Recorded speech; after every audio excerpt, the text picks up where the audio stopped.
Good evening, everybody. Welcome to the Aurora Council Chambers. My name is Wendy Gertner.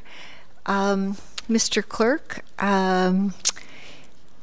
as the meeting has been called to order, could I have an approval of the agenda? Thank you, Paul. Sandra, did you just put your hand up? Thank you. All those in favor? Are there any Excuse me, the agenda as amended with all of these delegations? I'll assume everybody's in favor of that. Thank you. Any declarations of pecuniary interest? Seeing none.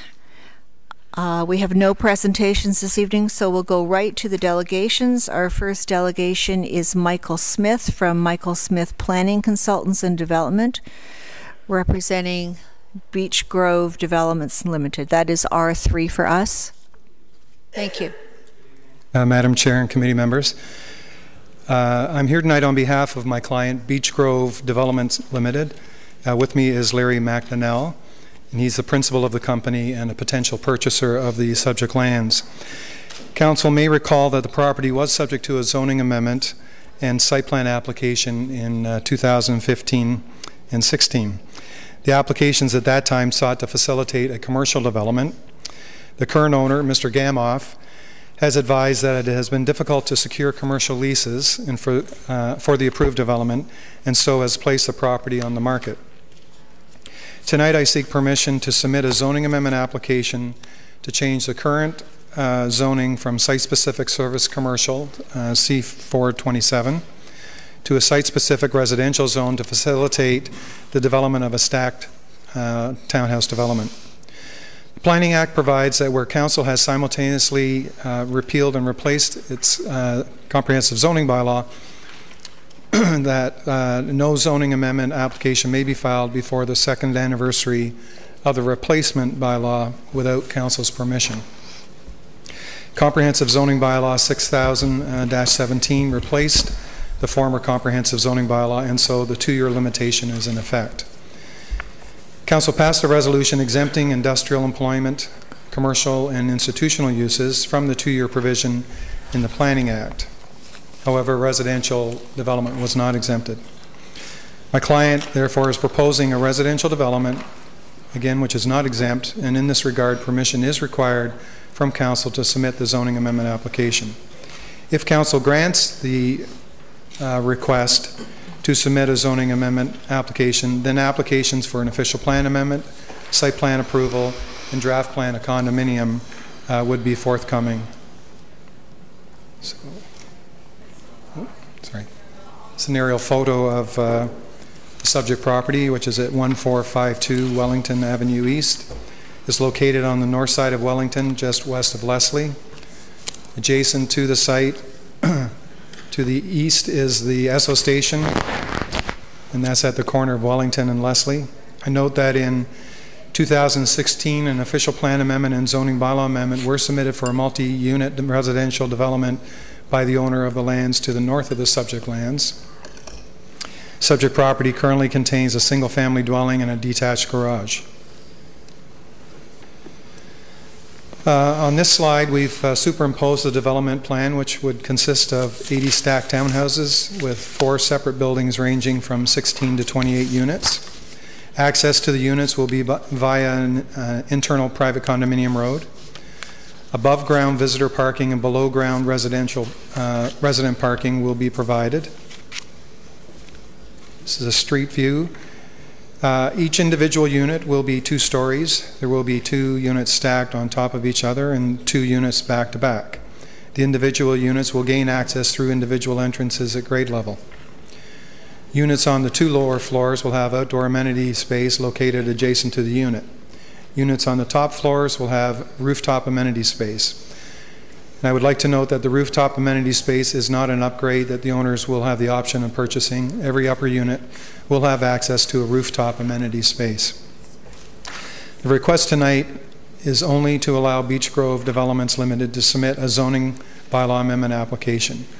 Review and consideration of the zoning amendment application and the other planning applications I indicated would occur at a later council meeting once all pertinent information has been provided to the town.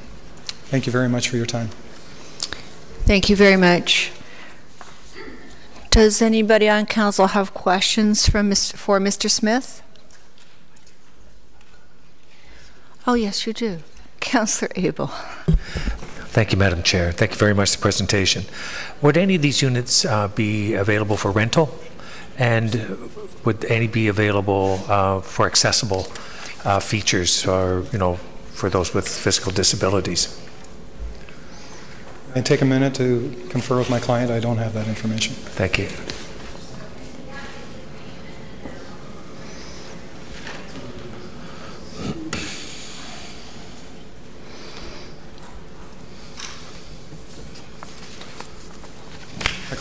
My client advises that they will be looking at accessibility, but they don't intend to rent any units.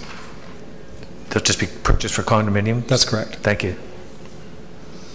Thank you.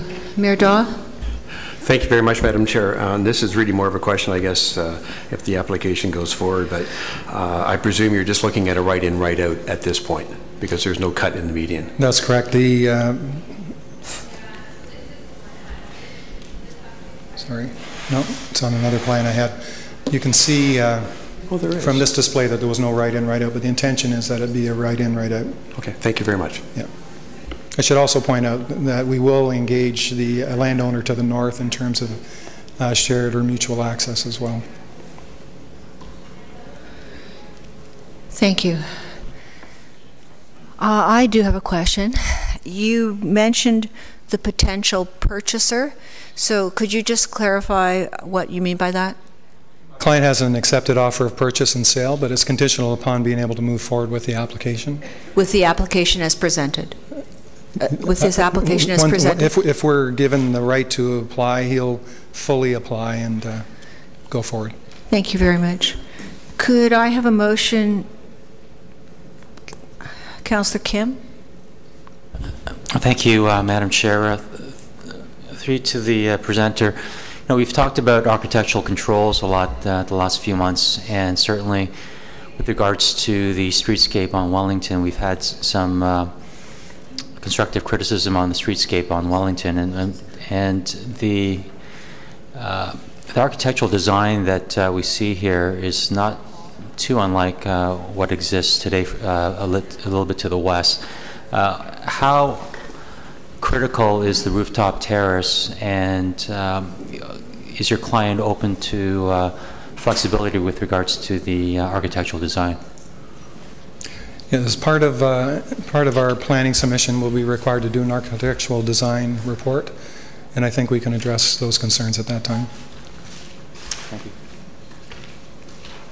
Thank you. If there are no more questions, could I have a motion to receive the delegates' comments and refer to item number 3? Thank you, Sandra. Mayor Daw, thank you, Councillor Humphreys. All those in favor? That carries. Thank you. Our next delegate is Jack Dugan and John Beresford, representing RS Homes, item number 4.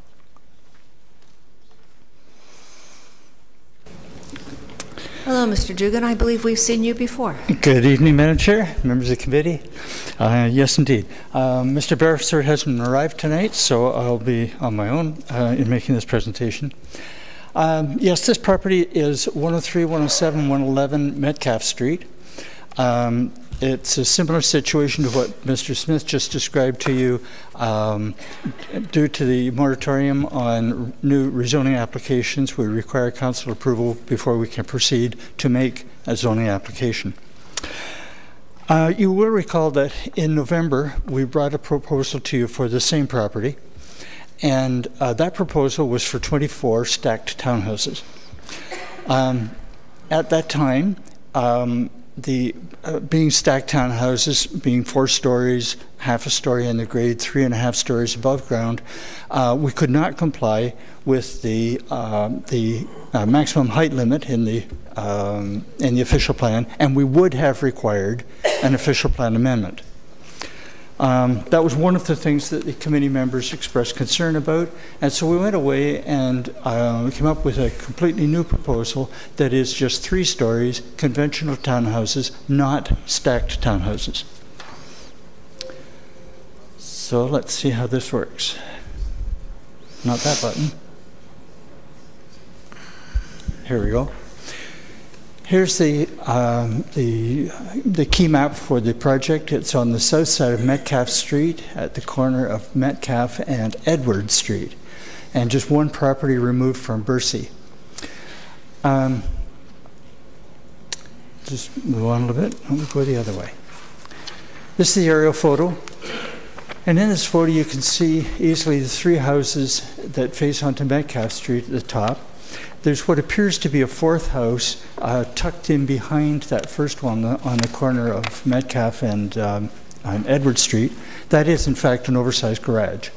So there's just 3 houses there. And then on the right-hand side at the corner of Bercy and Metcalfe, there's an additional house with an industrial building behind it, and that's not part of our site. And these are the 3 houses. This is the one at the corner of Metcalfe and Edward. In behind the hedge is the house at 107. This is the house at 111. And just for your reference, that's the house on the corner of Metcalfe and Bercy Streets. This is part of your official plan for the center of Aurora. I'm sure you're familiar with it. The purple designates the Aurora Promenade that extends along Yonge Street from the bottom to the top of the slide, from Yonge Street over to John West Way, along Wellington Street, and south along Bercy Street, well, in fact, south along the railway line to the bottom of the slide. And right in the center of the picture, of that slide, you can see how the Aurora Promenade policies takes that little notch and jogs around the 4 properties that I just showed you the pictures of. So those 4 properties are still part of the stable neighborhoods designation for the center of that larger block. We've researched the policies of the provincial policy statement, the Metrolinx plan, the growth plan, the regional plan, and we have no issues with any of those policies. In fact, all of them stress the need to intensify around transit systems, in particular, the transit station, the GO station at Wellington and the CN line. And certainly the town's policies do provide for that intensification, albeit with the exception of this one little notch that's taken out of the Aurora Promenade policies. This is the height limits from the official plan, and you can see that the entire neighborhood is surrounded by that yellow color, and the yellow color indicates a minimum of 2 stories and a maximum of 5 stories. And again, it jogs around the site that we're interested in tonight. But you can see that development along Bercy Street will most likely take a 5-story form all the way down the street, with the possible exception of this block. So we've developed a plan for 3-story townhouses. These 3-story townhouses have an internal driveway, which means that they'll be condominium townhouses with the parking oriented towards the inside of the development. Thank you, Mr. Dugan. Can you wrap up, please? Okay. Thank you. One more slide then, and I'll wrap up. This is the proposed elevations. This is our first conceptual run at this. One of the first things that we will have to do, if you give us the go-ahead to proceed, will be to do a heritage impact study, and that will get us into discussions of exactly what design and detail is appropriate for development in this particular neighborhood. Thank you. There'll be changes, and we'd be pleased to work with you on those. Thank you. And we do have questions for you from Councillor Humphreys. Great. Thank you, Madam Chair, and thank you very much for coming this evening, and I appreciate you coming back to us because I supported the application initially, and I support it even more now. And I actually absolutely like your statement about doing a heritage impact study to see what further enhancements you can make around the actual conceptual elevations of the building. Just a question for you. It looks like you have gone to the official plan limit heights of 3 stories. Is that accurate? That's right. Perfect. You know what? I'm very supportive. I want to thank you for coming here tonight, and I'm looking forward. I hope my council peers will feel the same, but for me this is a great development and a great location that I would like to support moving forward. Thank you. Thank you. Thank you. Councillor Thompson. Thank you, Mr. Dugan, for being here this evening. Just in our report, there's a letter that you wrote that sort of outlines the proposal, and in it states that RS Homes is proposing to redevelop the combined site for 14 townhouses, and yet our report said 15 townhouses. So just if you can clarify that for me, that would appreciate it. Well, the architect was working on the site plan. I was drafting that letter, and I anticipated 14 units. He came up with 15, and I didn't change the report. That's fine. Yep. Thank you. I just want to get the right number. My mistake. No problem. Thank you. Councillor Maracas. Thank you, Madam Chair. Through you to Mr. Dugan. Mr. Dugan, thank you for coming tonight and delegating. Just a quick question. We have 3 lots within a stable neighborhood, and I'm just wondering what the thought was to build 14 instead of just building another 3 lots, another 3 homes. The price. It's the price. The 3 lots are for sale. My client has made an offer to purchase the 3 lots. If he gets approval to proceed with a rezoning application, he will close on the sale. But you know, in today's real estate market, people want what they can get for their properties, and that's made it virtually impossible to just do 3 houses.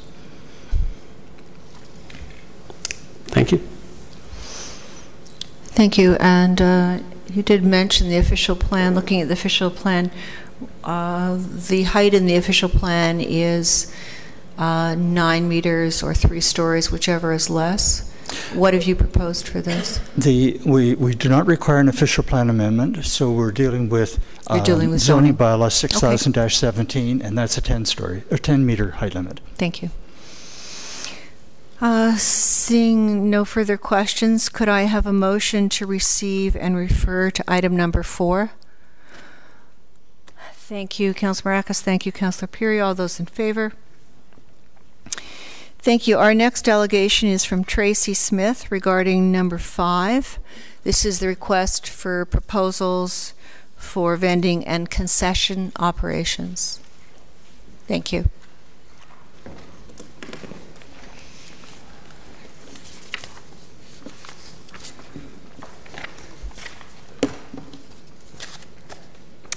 Good evening. Thank you, Mr. Mayor and Honourable Town Councillors, for allowing me to speak with you this evening. My name is Tracy Smith, and I've lived in Aurora for 29 years. I'm married and have 2 sons that play rep hockey. So we're at one of our rec centers most days of the week. My family is there right now. This is why I am here tonight, to discuss the state of our town's snack bars and vending machines. The town's vision talks about being leaders, seeking innovative approaches, and effective solutions. I truly hope we can put that vision into practice this evening. This is our community-driven request to Council, representing the voices of hundreds of community members, providing recommendations for the town's RFP for concessions. Within the staff report, the town's pilot project is detailed, and 5 healthy food options are recommended, as well as 25% of sugar-free and less sugary drinks for the RFP. I commend these efforts as a step in the right direction. However, there still seems to be a big disconnect with the town's commitment to active lifestyles and pride in being an active, healthy, and growing community, and the food that is offered at these snack bars and concessions. Let's take a look at the current state of our snack bars, which consist of virtually all candy, chocolate bars, sugary drinks, and processed foods. 66 unhealthy items shown in the past 4 pictures alone. The snack bars and vending machines are located in recreation centers where families and children go to enhance their health and vitality. The statistics right now on obesity in Canada are staggering. I think we can do better than what is suggested in this report, and I think we need to do better. In the town's Park and Rec Master Plan, it states that the physical activities that take place within recreational facilities can reduce the likelihood of chronic disease and obesity-related health concerns. But can they really do this if the families are eating the food at the snack bars that contribute to obesity and disease? It doesn't really seem to line up for me. I know we can do better. And regardless of the fear of trying something new or losing money, which we will address, I think we all know that making these changes and shifting our focus is the right thing to do for our families, for our children, for our athletes, our grandkids, and ourselves. We all need real, nutrient-rich food to thrive, participate, and fuel our bodies. We are here tonight to help shape and create that vision with you and to address some of the hesitations you may have and offer viable solutions so that together we can partner in transforming our current junk bars from this into a new type of snack bar. This is our hope. Our group is recommending the following: 55% or more real food in our snack bars. The removal of at least half of the current treat food and food that is known to be harmful. The implementation of an effective communication strategy and rollout in September or fall when the rinks are the busiest. The pilot project referenced in the report was a great step in the right direction. The survey results showed 81.5% of respondents thought it was very important to have healthy food options, and 79% were interested in purchasing healthy menu items in the future. But yet, there was a huge drop in sales once the coupons weren't available. I know that to some, the financial aspects of the snack bars are a concern, but before we conclude falsely that the statistics indicate that no one will buy healthy food, let's look at the contributing factors. We have compared the Aurora's pilot project to communities where healthy food was launched successfully. In Aurora's pilot project, healthy food options were not visible to customers in line at the snack bar. This is one of the most important things. Healthy options need front row placement or else no one knows they're available.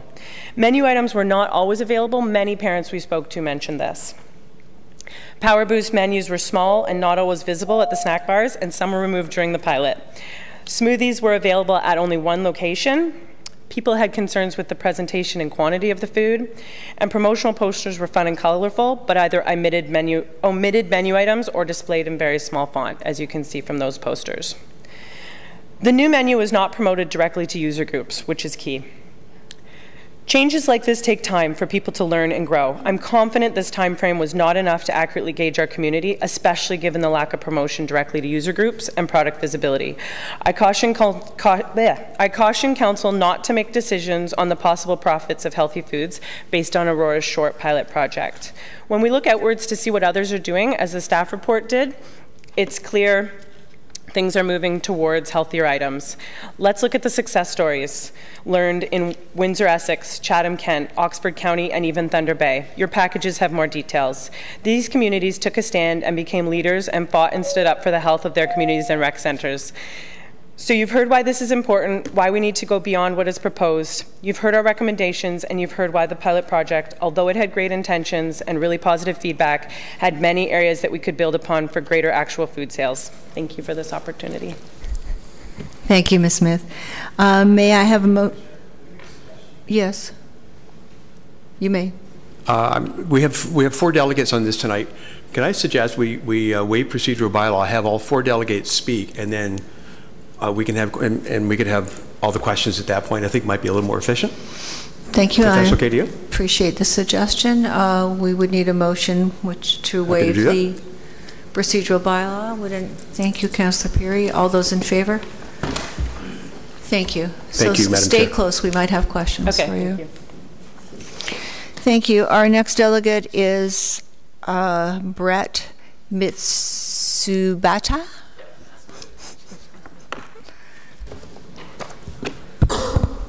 Good evening, Mr. Mayor, fellow council members. My name is Brett Mitsubata. I'm a health and wellness expert. I've been in the field for over 15 years. For the past 5 years, I've chosen to dedicate my time, effort, and focus on the effects that sugar has on our population and everything from health policy to teaching children in schools. I've created a passion project and a program called Keep Your Food. which uses sugar amongst itself to fight and educate kids, parents, adults, anyone who wants to listen about the effects of sugar on their body. Now, this here is a cube of sugar. This yields 15 calories. It has 4 grams of net weight, which is a number I really want you to understand, is that number 4. But it is equivalent to a teaspoon. This bottle of Coke is what comes out of most vending machines. If you look at the label, it says 55 grams of sugar in this one bottle of Coke. Take that number 4 that I told you to remember from this cube of sugar and divide it into that 55. You just cubed your food, and in this case, this beverage or this Coke. That gives you 13 3/4 of a teaspoon of sugar. I'm not sure about any of you, but I would not sit here and chew 13 3/4 of this sugar. This is a visualization tool to make you understand that if you're not going to eat this, why would you drink this? We have a serious issue with children consuming sugar. This is a bag of sugar. A child between the ages of 9 and 13 will consume anywhere from 24 to 26 bags of these a year. That's a bag and a half of sugar a month. You're looking at over 1,500 cubes of sugar. It's a serious problem, something that we really need to take a serious approach with. And as consumers, it's very difficult because there are 56 different names of sugar that manufacturers hide in their products.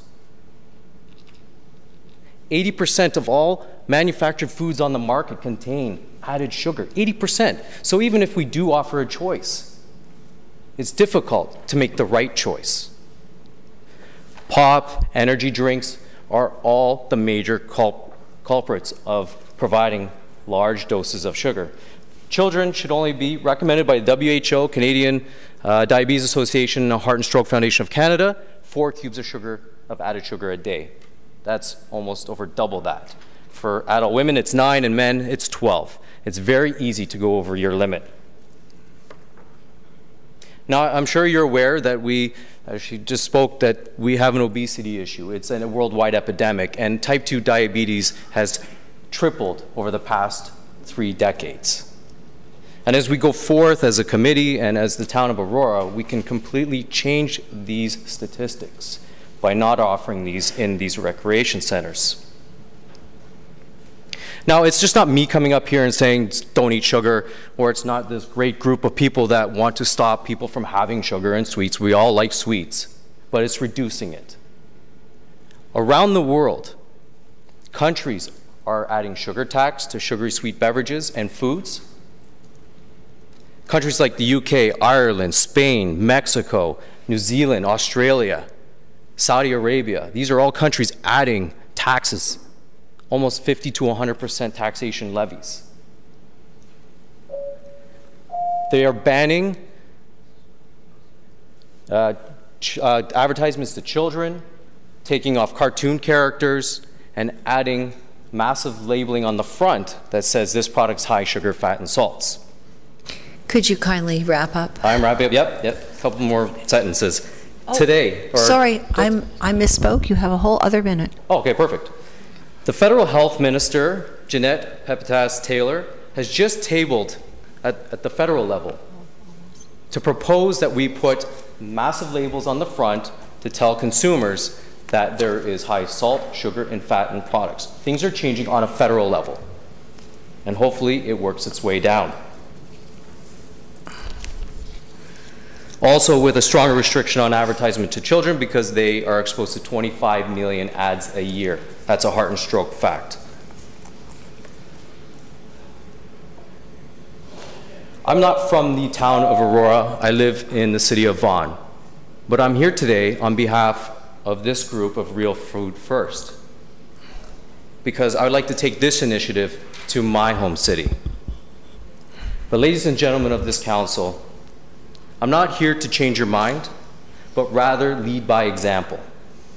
Please do not look at this as a revolution in health, but rather an evolution of a healthy change.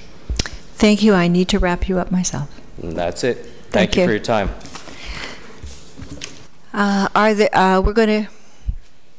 We're saving all the questions. Thank you. So our next delegation to the same item, number 5, is Wyatt Savage. Younger brother Spencer, because Wyatt has currently got called in to work at the Stronach Aurora Center. Well, we welcome you both.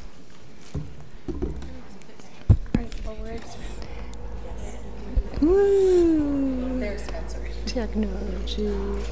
Okay. Nice glasses. Mayor Daw and town councilors, do you care about me? Do you care about kids in Aurora? I know we don't vote yet, but one day we'll be the homeowners of Aurora. Parents, ourselves, maybe even the mayor. But for now, we're kids and we deserve every opportunity to grow up healthy. And this is why we sign up for fun sports and activities in the town's rec centers. I spend 10 to 15 hours there a week. Sometimes my mom has to pack us snacks because there are no healthy food options at the concessions. Why is that? Aren't the rec centers places for health and fitness? Would you work out at the gym for 1 hour then go eat a Big Mac? One vending machine is filled entirely with Jolly Rancher drinks, liquid candy. Have you read the label? High fructose corn syrup, acidity regulator, E296, I can't even pronounce this stuff, and 15.5 teaspoons of sugar. Here are some of the drinks the town of Aurora wants us to drink, and attaches the sugar in each one. Who wants to drink this? How is this good for you? Don't you want Aurora to be a role model to other towns? In school, we're taught to do the right thing above all else, and to take on leadership roles and set a good example to others, which is why I'm here today. Us kids are asking you to take a leadership role and to do the right thing. Please consider 55% real food options, if not yourself, a then for the kids of Aurora. If you can spend $72,000 on the dog park so that the dogs can run freely and enjoy fitness and recreation, why can't you consider the importance of people's health too? I hope you do the right thing and choose people over profits. Oh, and by the way, all of my hockey team and everyone I asked signed the petition. Thank you so much for your time.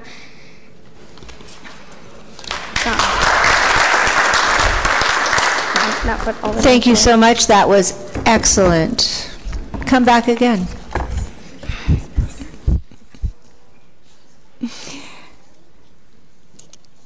Thank you. And we have another delegation on number 5, Elise Volpe. I think I should have let him close.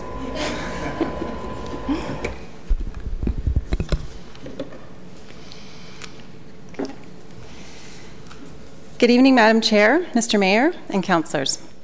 My name is Elise Volpe, and I have been an Aurora resident for 12 years. My 2 boys play basketball and hockey for Aurora, and my husband and I coach, so we spend a lot of time in community centres. I know that, like me, everyone in this room cares about the health of our children in our community, and that's why the issue of better food in our rec centres is so important. Thank you very much for taking the time to hear our requests. Our goals as a group, as Tracy indicated, are to increase the percentage of healthy food sold at community centres to 55% and remove the most harmful foods. We know that this change will be successful if supported by an effective communication strategy and implemented at the right time. We feel that a strong marketing strategy needs to accompany healthy changes to snack bars, which need to include product marketing, proper placement of food, and education to help parents and kids understand the changes and what foods are good choices. We recognize that the cost of a new marketing initiative could be expensive. If the new vendor is not able or willing to provide this support, Gibson Group, a local advertising firm, has offered to help with the marketing strategy for a new concession with real food for no charge. See Appendix E in the report that we sent to you this morning. We think the right timing will be crucial to the success of this initiative. We feel that it would be good to roll out the new campaign as quickly as possible, but fall of 2018 would give time for proper planning and ensure that families are back from summer break. We recognize that some of you will have concerns related to the viability of this change. We have heard that healthy food won't sell, the town won't receive responses to the RFP, and that other communities have not been successful. I'd like to address these concerns, starting with healthy food won't sell. We feel strongly that healthy food will sell. There's a lot of proof. Healthy food-focused businesses are incredibly successful. Examples include Toronto-based Freshie, which has opened 370 stores since 2005, including one here in Aurora, and will have almost 800 by 2019. And Whole Foods, who recently sold to Amazon for $14 billion. In addition, the vending and concession industry as a whole has been experiencing reduced overall sales. This information was taken directly from the report by John Furman and further supports the trends are moving towards healthier alternatives. From our research, we understand that the keys to success are proper display of the food and selling the right food items. Subsidizing healthy food by increased costs of junk food is a strategy that could help and is worth exploring. To address the next concern, the town won't receive responses. We think there might be a better than expected response to the RFP. We learned from speaking with the current vendor, Global Brand Foods, that they do have healthy snack options, so they will still be in a position to submit a winning bid if the changes are approved. The town could consider submitting the RFP outside of traditional channels. Would a chain like Freshie want to participate? Would a local business or individual see this as an excellent new opportunity? The movement towards healthy living has exploded over the past 5 years since the last RFP went out. We may be surprised at the feedback that we get. Addressing concern number 3, other communities have not been successful. Other communities have experienced success. Tracy touched on this and provided examples in your report. We can learn from what they've done. Success can be measured financially, but we should also consider promoting healthy living in our community and the elimination of marketing of junk food to kids, a great success too. Proof that healthy food can be profitable is shown by the business cases referenced earlier, and there is a cost-profit analysis of healthy food in our report. Some other things to consider that we think will ensure success. The town could consider sponsorships. Local businesses will definitely want to be associated with healthy living, so a sponsorship over the snack bar could be a great way to help subsidize the concession if needed. We can use government resources like public health for education. Leveraging the work that has already been done will reduce costs. We need to establish a proper success criteria. It will take some time for this idea to take off. Think smoking in restaurants and marketing alcohol and tobacco to kids. This change will be well received, but as all significant change, it takes time. We must stick with the change, even if there is short-term pushback, because it's the right thing to do. Here's our existing snack bar at ACC, and here's our existing snack bar at ACC with a bowl of fruit. We feel that this is an example of what not to do. By adding only 5 healthy food items to the existing snack bar, it does not give enough choice or promote healthy living. And here's an example of what our snack bar could look like. Gibson Group created this example to illustrate how some simple changes can make a huge impact. In conclusion, I have presented what I believe is a strong business case for why our requests are achievable. We hope the town will consider our requests because it will help to keep our community healthy and happy. And we believe strongly that this is a great opportunity for Aurora to be a leader. We believe it's the right thing to do, and the majority of people who use community centers want to see this change. And it will work because it makes social and business sense. Thank you very much. Thank you very much. So we have a lot of questions, so if the presenters want to stay close to answer. Councillor Humphreys, you're up first. Sure. Thank you very much, Madam Chair, and thank you all for coming here tonight. I'm so proud to be part of this community that cares so much about where we need to go, and very much proud of the young gentleman there that came up and spoke so well. So proud of you, and a great example to our youth in our community. But to all of you, it's very critical that we need to go in this direction. I'm 100% supportive. We need to go. I mean, I take my grandson to the facilities and we can't buy anything because there's nothing to eat. That's what we say. So we buy water and don't like it in the plastic bottles, but we have to go with that. But absolutely have to make a change, and we need to do more, and we need to be on the leading edge.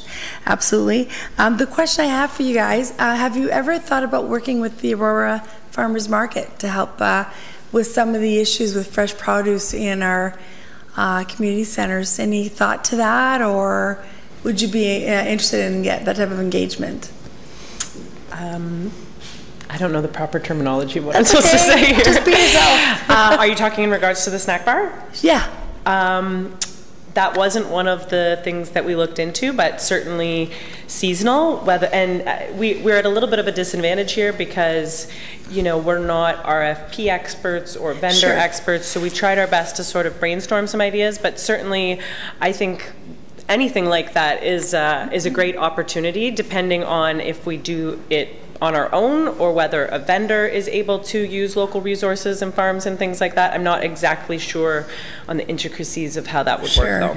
Well, I probably wasn't that great of sort of not really a fair question, more towards staff, but just from my perspective, I think there's a lot of opportunity here. I know the Aurora Farmers Market would love to help out, and there's lots of opportunity where they can man our kiosks and be able to sell some fresh vegetables, fruit, fresh choices for our children and our adults. You know, we want to eat something too, and so continue to do what you're doing, continue your advocacy. It helps communication very clearly on our part, on staff's part, and we'll continue to do our best that we can to make the right things happen. Thank you. That's it for me. Thank you.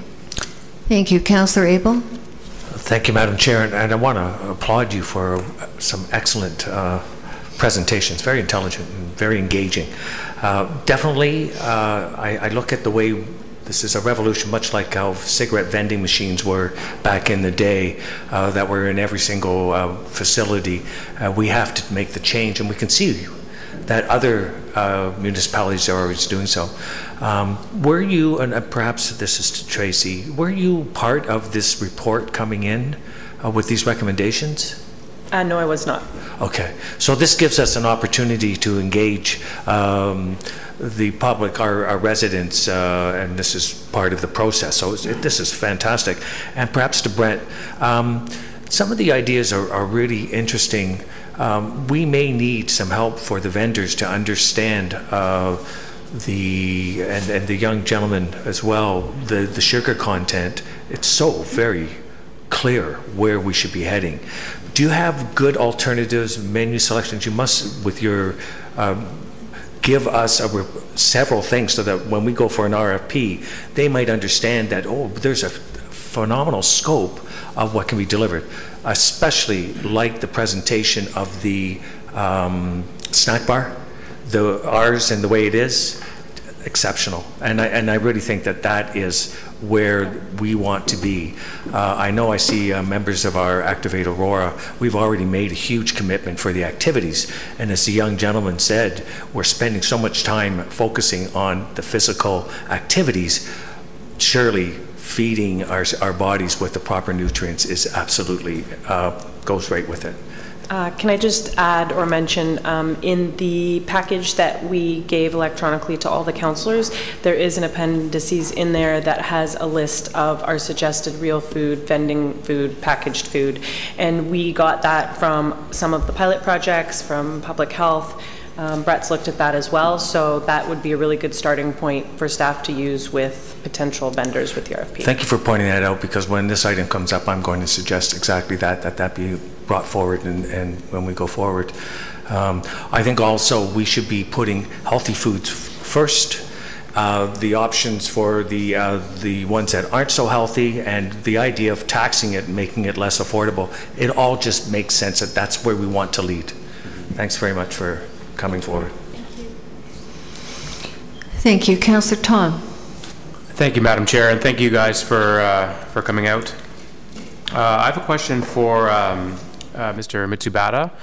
So you talked about, and the younger gentleman also talked about the content of sugar. I think a lot of us have seen those types of demonstrations before. It's kind of horrifying because, as you said, you drink a Coke and you don't really realize that you wouldn't eat 16 teaspoons of sugar.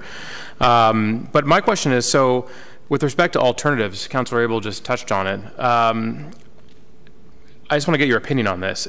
Is diet pop and juice and vitamin water good alternatives, or are we really just talking about water and carbonated water, maybe soda water or something? So could you maybe expand on what your alternatives would be? So currently water is the best hydration tool that we have. Our body is 75% water. That's what our brains and our muscles function, work best on.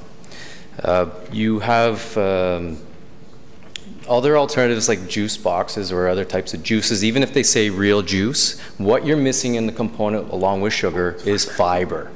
And if you don't have fiber, which controls your blood sugar levels and insulin spikes, which causes even more problems in your body. So sugar is just the base root of the problem. When you consume it, insulin spikes, and that's a growth hormone, and that causes a whole bunch of different issues in the body. So much so that they're calling the type 3 diabetes the Alzheimer's and dementia caused by excess amounts of insulin going to the brain, leading to severe plaquing of the neurons in your brain. So when it comes down to alternatives, yes, water.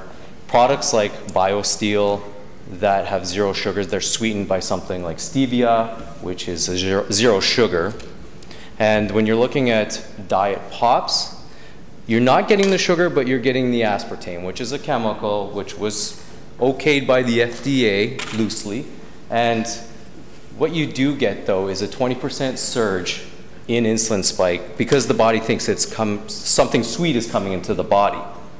Meanwhile, there's nothing there. So now you have insulin surging in your body. So diet pop is not your best alternative when it comes to that. Hopefully that answers your question. Yes, thank you. I appreciate it. I just wanted to get a bit more clarity just for everyone here and some of my council colleagues, and I think probably water is the best alternative. So I do appreciate you guys coming out and sharing your expertise, and again, thanks for coming. Thank you. Councillor Thompson. Thank you. And sorry, I didn't catch your name. I know they referred you as Wyatt's brother, but... Spencer. Spencer. Sorry, Spencer. I just want to say you did a great job. I hope you'll continue public speaking, and maybe you'll be up here one day. My question really, I guess, to you, Ms. Smith, really is that in your proposal you say that, it's a minimum of 55%. So just some thoughts around how you pick that number as opposed to 60, 75, 100%. Sure. We appreciate that there's a spectrum of individuals and how they choose health. So some people might want to choose 100, but we were trying to think of a way and a great starting point that the town of Aurora could position itself. So by choosing 55%, it shows that we're leaning towards health. We're giving health or real foods a little bit more emphasis or importance than the junk. So we thought going 50-50, you're sort of saying it's equal. 55 is showing we're stepping in the right direction, but appreciating that going to 100 may turn some people away at this stage. Maybe that's something that we can look at for the next round. If you're up for 100, then hey, let's go for that. But that's why we chose 55. We thought we were sort of headed in the right direction, and the percentages showed that we put more value on health than treats. Great, thank you very much. Thank you very much. Councillor Kim.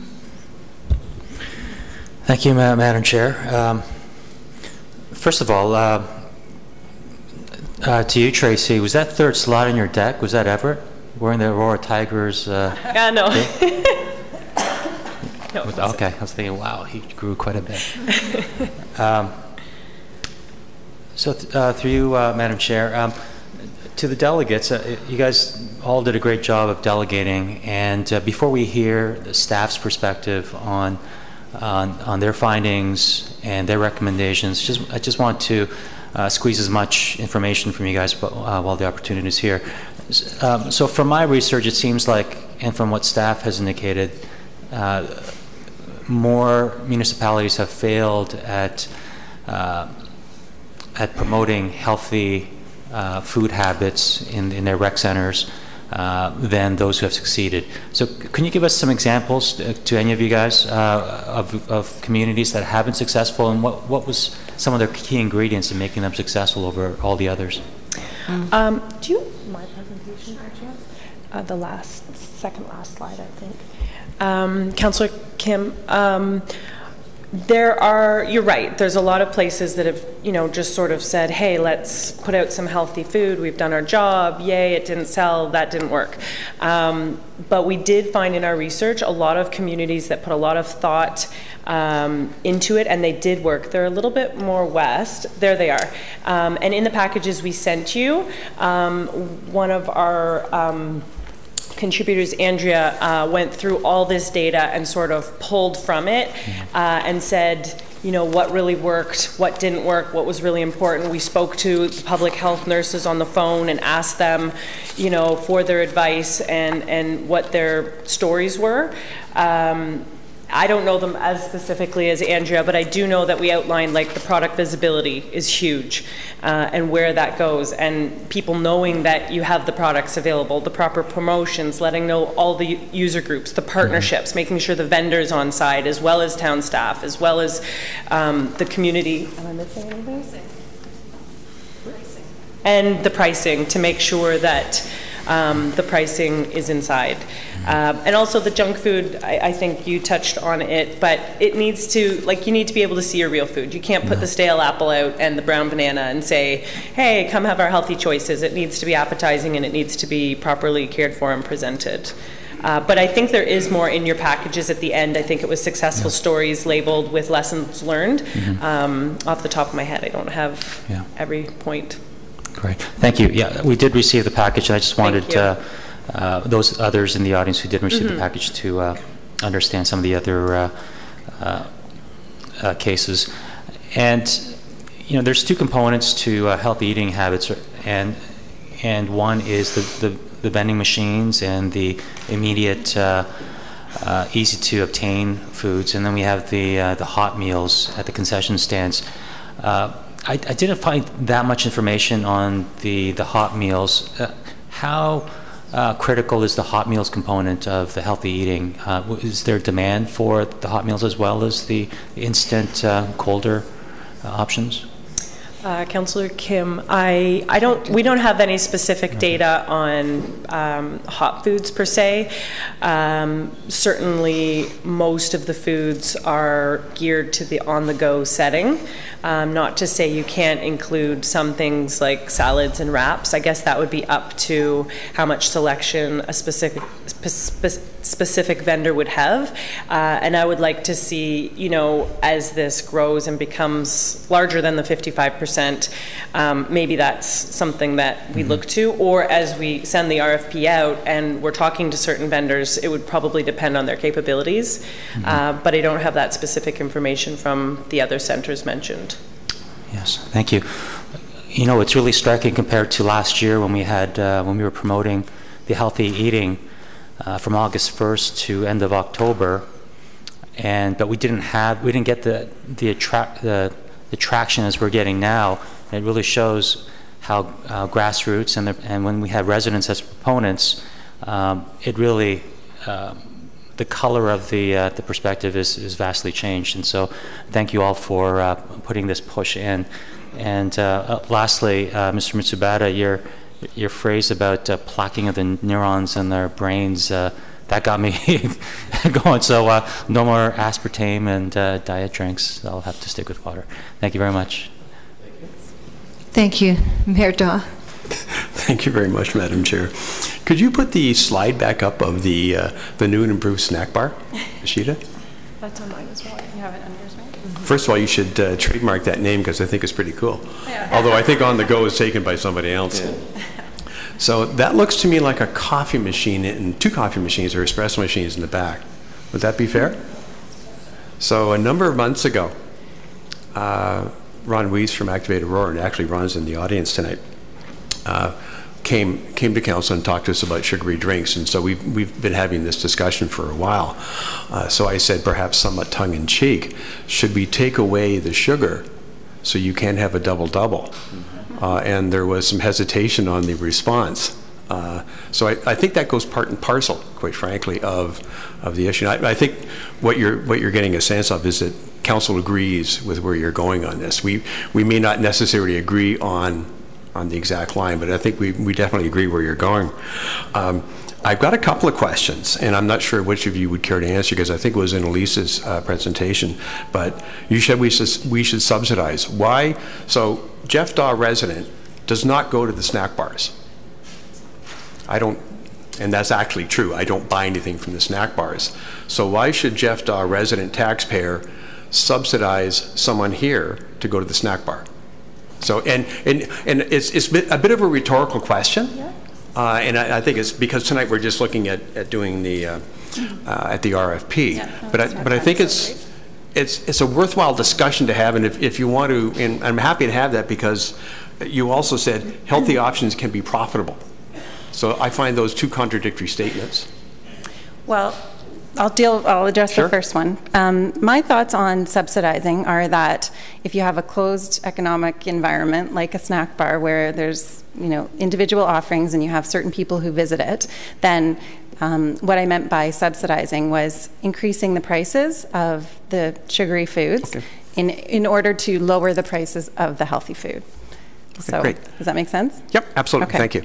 And then, sorry, what was your second? Well, it was, I just sounded contradictory to healthy choices can be profitable. Oh, okay. So well, depending I think on you the just food, explained that one too. depending on the food choices that you choose, and we do have examples in the report that we included to show that there are many healthy food options that can be just as profitable, if not more profitable. Thank you. Okay. And I'm just, last quick point was, and I was having, I guess, a Twitter conversation with Tracy. Whatever happened to the phone, I'm not sure. But it was on a report that was in the Globe last, a couple of weeks ago, I guess maybe, on the New Zealand Institute of Economic Research. And they had done a report, a fairly extensive report on what was the result of New Zealand actually taxing sugary drinks as you had suggested. And the report got buried because what the report showed was it didn't make any difference on the actual purchase. Now, I think you might have, and I don't recall what the level of taxation was on the New Zealand experience, and I think you might be referencing something a little more steep. That was my sense of your talk. So it's just kind of interesting. There's a lot of conflicting information out there as we go through this. So I'm certainly very keen to see how we can move forward to this and get some different results, because certainly the results from the last one, and you've pointed out some good comments, didn't speak favorably to looking at that. So perhaps another way to look at it would give us some different results that we could move forward on. So thank you very much for coming out. Do appreciate you taking the time. Can I comment on that? Sure. Oh, okay, thank you. In the report that we gave you, we included a number of different articles on sugar taxes in different locations around the world. Excuse me. In that report for New Zealand, sorry, I read that, and what they seem to be pointing out to me was that there wasn't a direct link to with the tax and the reduction of obesity. I never read that there wasn't a reduction in sales. So just have a look at the different articles that are in your report, and I think that there's a lot of different information out there on sugar taxes and why they could work. So we're not saying it's the absolute most important thing that you can implement, but I think that it could be a good way to, like I said, subsidize healthy food. Thank you. Councillor Peary? Thank you. I think everybody on the table agrees with you guys in some capacity. So where I take pause is when we're talking about subsidizing. There is no doubt in my mind that healthier foods are more expensive. And so my concern would be that by raising the prices on food that is less expensive, you're bringing one up and you're bringing one down so that they're sort of on par. It makes it really easy to make that decision if you're financially able to make that decision. And I think Aurora is blessed, and we are a very affluent community, but not everybody in our community is affluent. And I think you've talked about the subsidies. It makes sense. I think a little bit more work for me to fully understand exactly how that would all come out in the wash. It's something to be mindful of as we're moving forward. So that's one point.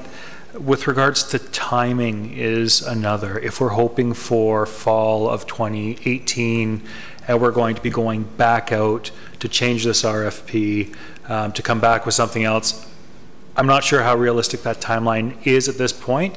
Maybe we look at a one-year extension with our current vendors so that we can, like some of the other communities, it's really built on partnership with the health units and the local health integration networks. So if we can take a little bit of time to get this right, as opposed to rushing to try and ensure that for the fall of 2018 we get it all done, I think that would be something I care about. Is if we're going to do it, we need to make sure we do it right and not just rushing, because it is the right thing to do, but just making sure that everything works its way through. Thank you.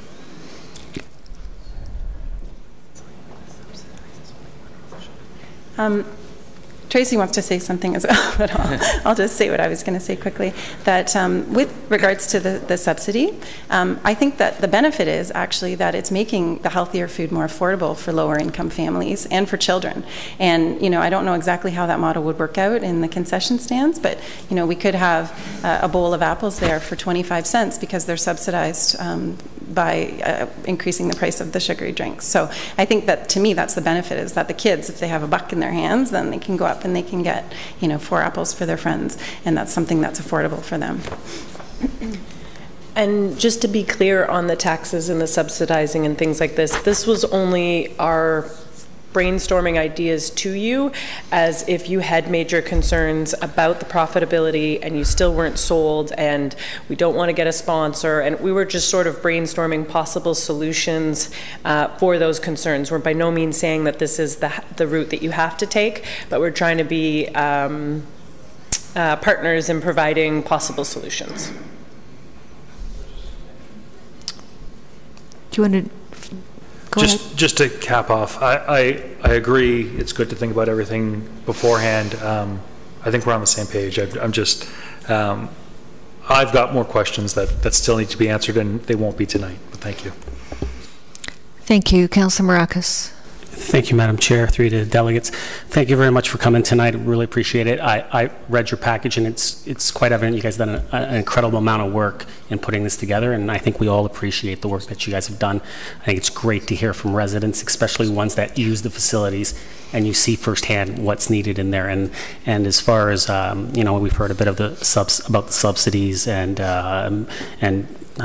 how much it would cost if it came back in an RFP. And I think at the end of the day, from my point of view, I don't know how you put a price on the health of our kids or our residents. So I appreciate all the work that you guys have done, and I'm in full agreement, and I'd prefer to see it go 100%, but I think 55% is a great start. So thank you again, everyone.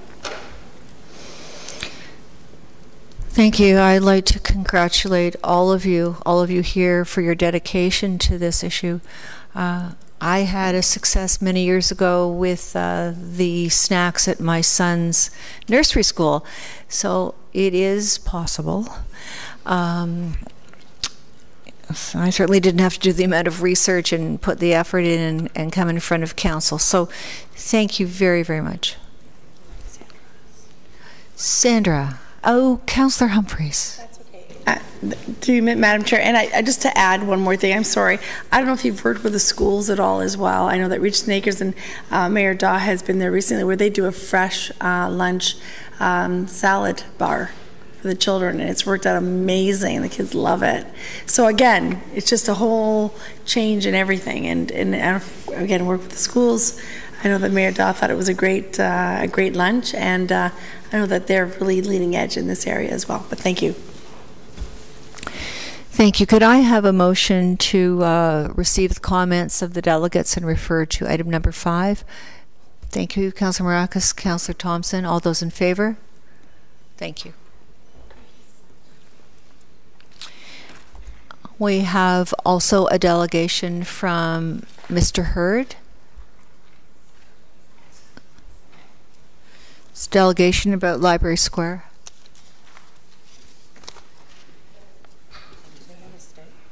Pardon me? What? What am I missing? Oh. Good evening, Madam Chair, members of council, Mayor Daw. I'm here with you tonight with concerns in regards to Library Square. I want to make a point that, quoting Mr. Councillor Peary in regards to healthy food, not wanting to rush. And I guess my question is now, why the rush on Library Square? Back in October 23rd of 2012, I appeared at these very chambers in regards to my concern for a heritage park near the Hillary House. And my concern was for transparency and public involvement.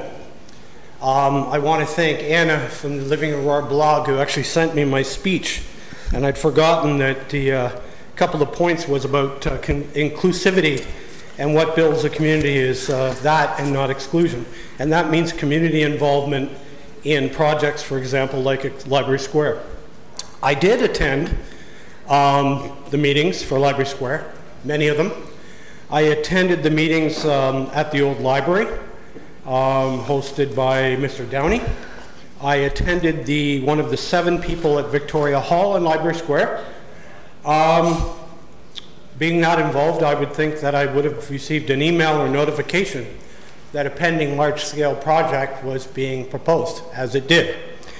I'm rather concerned to find out. I'm afraid I was disappointed I didn't see the agenda, that normally it's council and general committee combined. My understanding is it went through one process.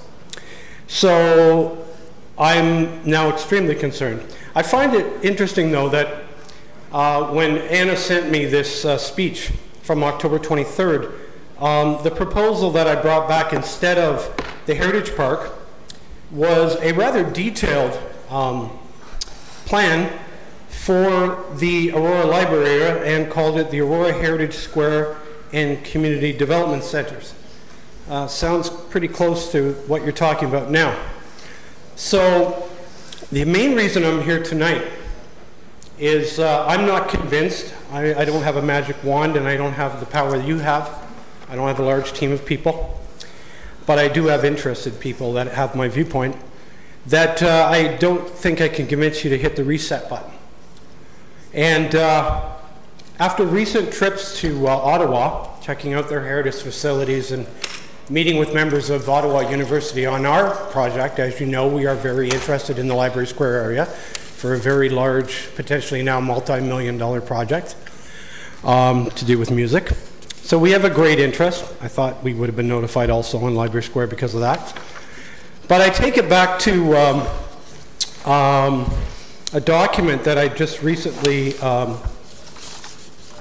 got possession of. And it is actually the contract for the grant for Heritage Canada and the town of Aurora for the Aurora Heritage Centre. And I had a look through this. I wish I had looked at it closely earlier. And I know it's been some time, but when I look at this this $750,000 grant at what was an over $3.5 million project for a heritage center, that in many people's opinion did not materialize. For example, when you look at part of the agreement, 3 galleries for professionally curated exhibits, didn't happen. Increased access to artifacts, didn't happen. I attended the museum on many, many occasions when, as you recall, we fought for a long time, many people, for the museum to get their space back. That was money raised for that to be a museum facility. And I remember attending that facility many, many times and not even having access to the one room they have now because the doors were locked. And I see the way that the staff are jammed in there now when I've popped by. And I think, no, I think this is the right time to hit the reset button and fix that. I think a lot of people are in the same opinion. That museum, that building, that Church Street School, people put their heart and soul since the beginning of our time for that to be a museum. And that did not materialize. And I will not stop coming to this council chambers. You will see me here every chance I get now until this is righted. And I can tell you right now, the audit period on this may be gone. I'm not ruling out going back to Ottawa and asking for a public inquiry into this particular document.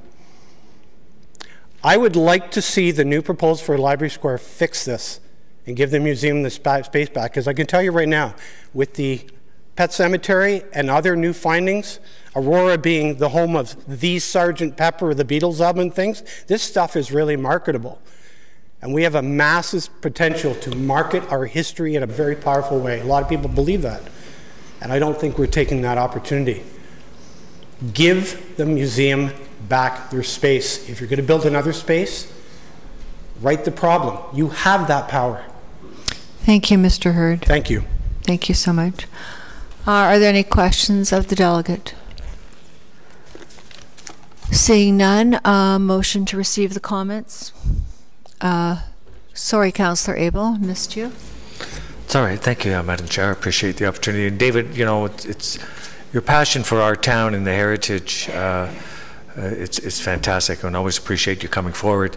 I believe the last time we saw you here was for the extremely successful vinyl record for the celebrating 150. Thank you very much, and we were very much in favor of supporting your initiative, and I believe Mr. Christopher Watts was there. It was a great event, and you showcased all the Canadian songwriters and such. So I take your comments seriously, and with a lot. It has a great weight with me, and you do bring up something. The council is moving very quickly on the Library Square, and we're running out of time this term, so try and keep us on cue, and I appreciate your thoughts and your comments. Thank you, Councillor Abel. Thank you, Mr. Hurd, for coming forward again. Could I have a motion to receive the delegates' comments? Thank you, Councillor Tom. Thank you, Councillor Peary. All those in favor?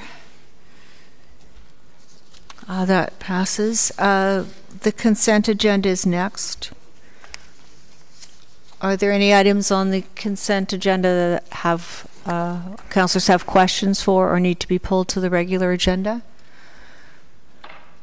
Councillor Abel.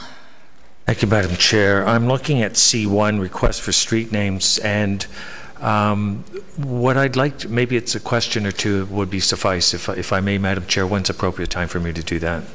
After I see if there are any other items. Thank you. Councillor Kim, something for questions or to pull? To pull, please. C2. C2.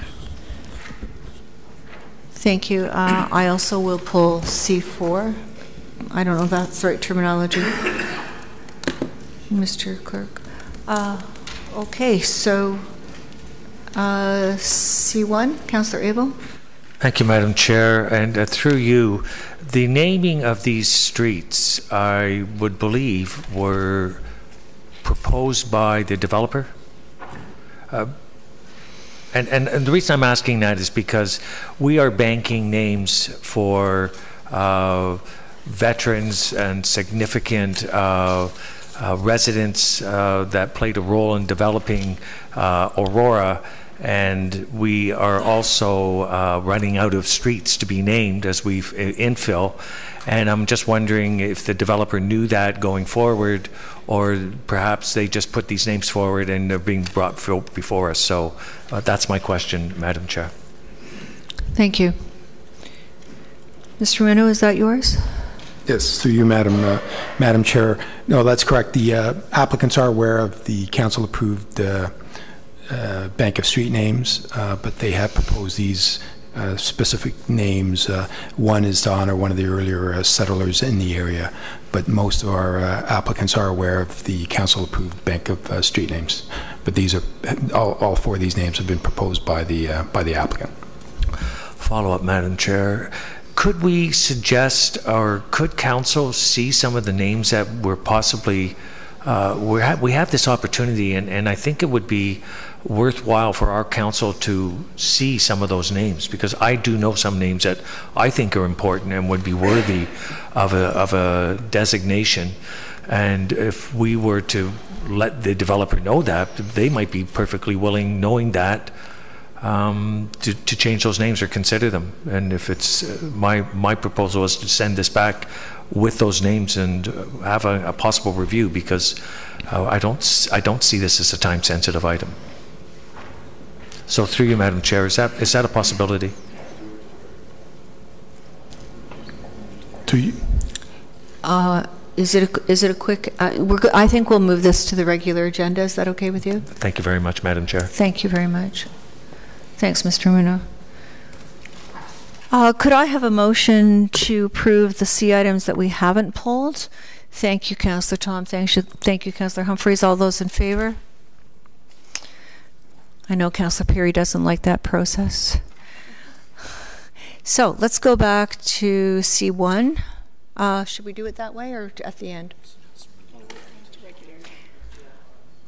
Okay, I think we're... Really?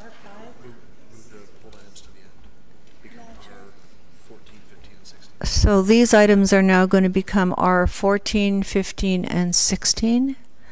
And staff will let us know if there are any time-sensitive issues there. Councillor Humphreys? Madam Chair, can we move up R5? Yes. Perfect. Thank you.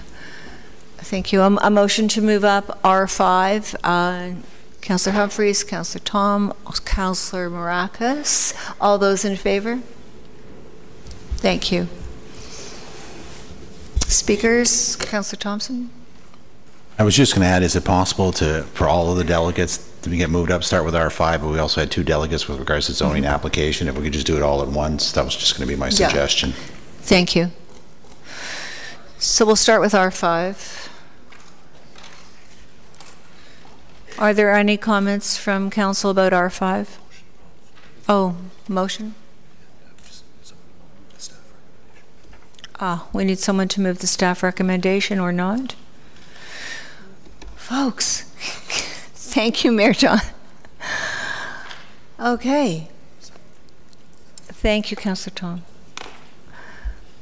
Okay, Councillor Abel. Thank you, Madam Chair, and I have to comment that when we engage the community, we come up with some really fantastic ideas, and it leads to what the other delegate was talking about, Library Square. We should be more engaged with our community when it comes to things like this.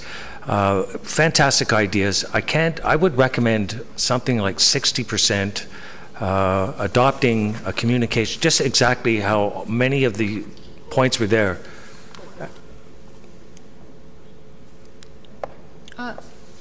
Thank you. All is in order, Mr. Mayor. Councillor Abel. Thank you very much.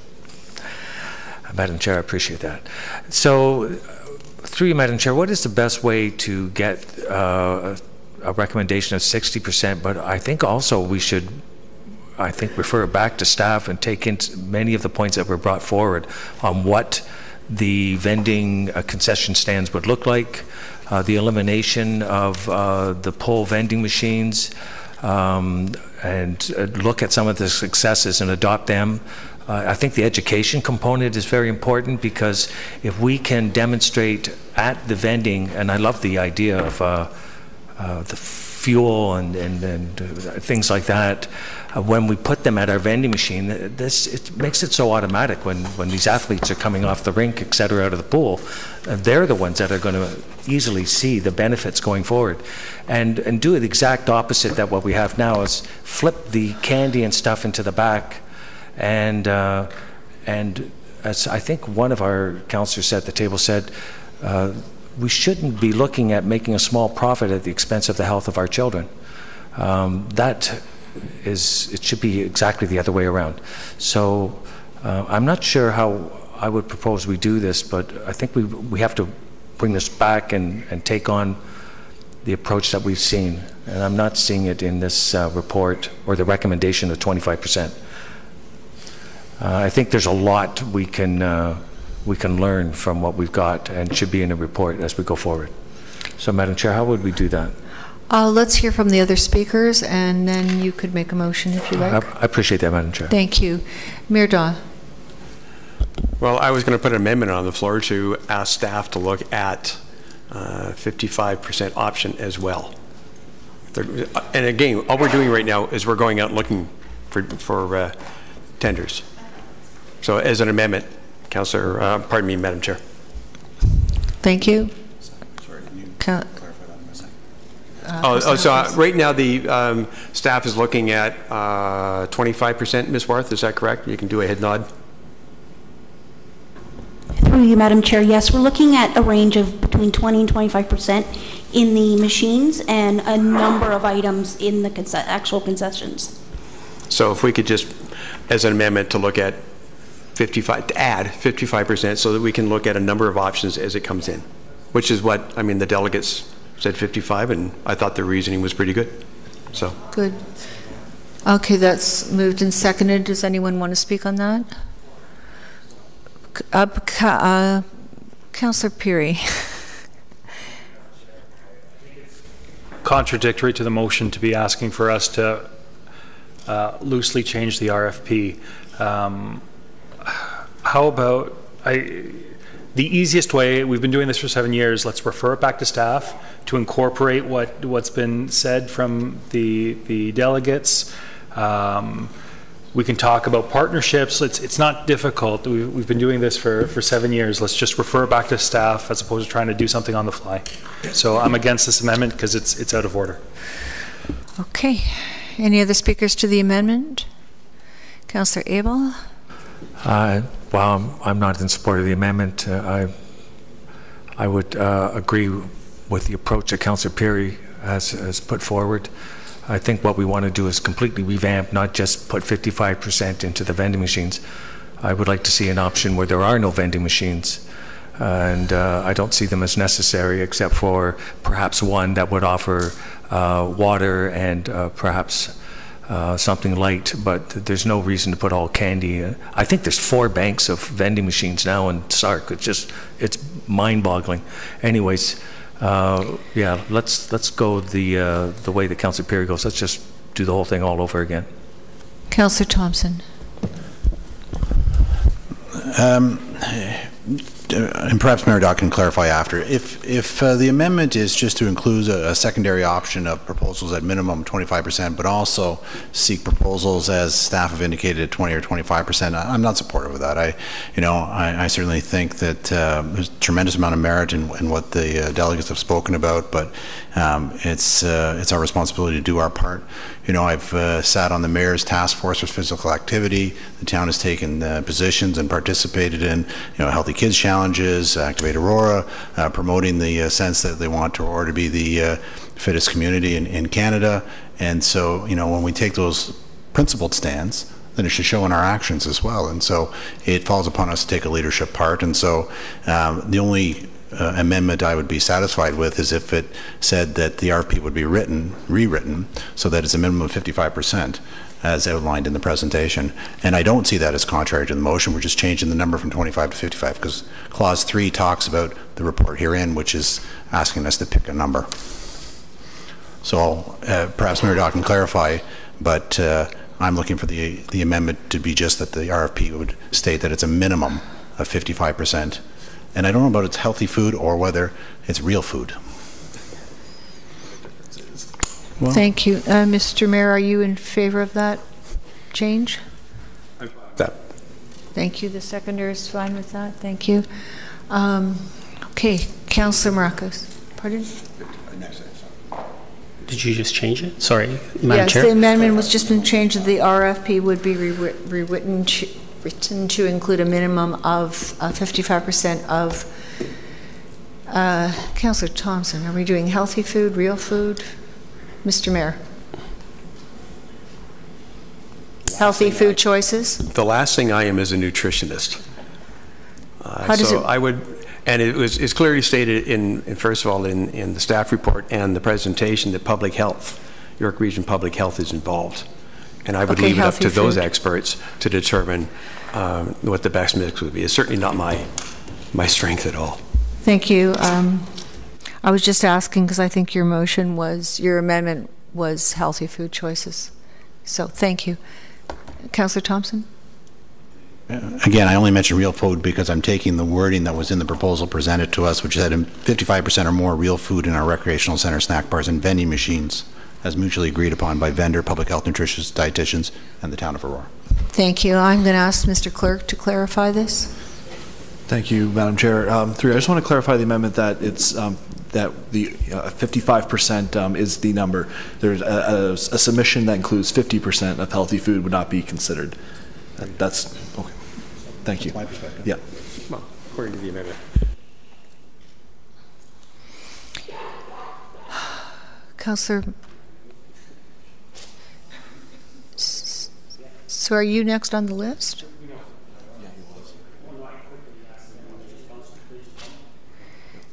Okay, it's your turn, Councillor Marcos. Thank you, Madam Chair. I just want to clarify and make sure. So we're not putting as a second option. We're just changing it completely. Okay, that's great. I'm in favor of it. Thank you, Councillor Kim. Thank you, Madam Chair.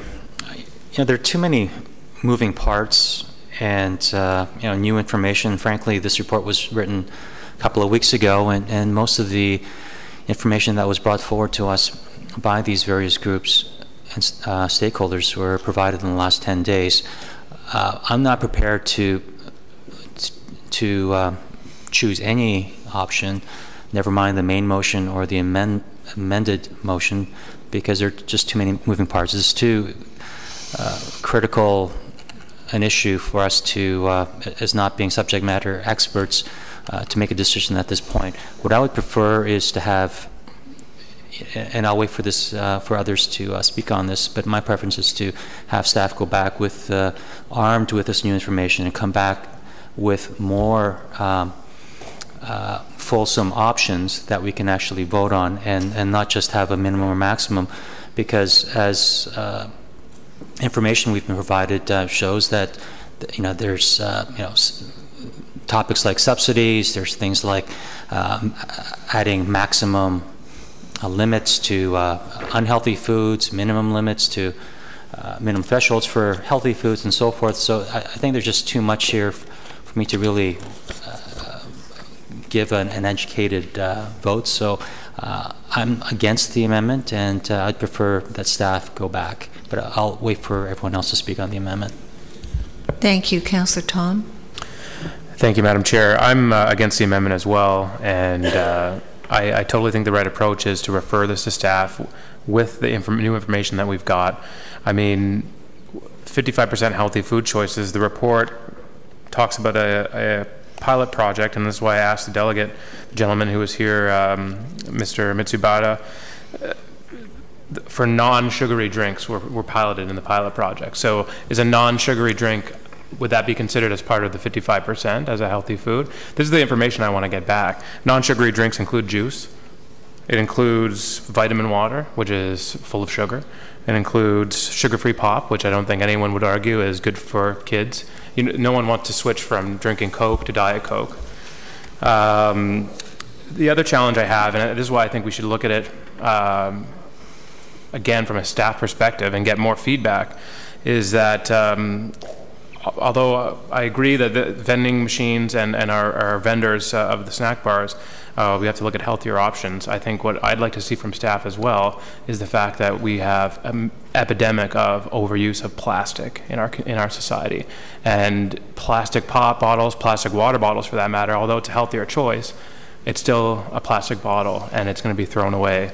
The town has fantastic drinking water. We have fantastic drinking fountains. And maybe there's a strategy to encourage people to bring reusable containers to the rinks or sell them at the concessions so that they can fill their water bottles at the municipal drinking fountains.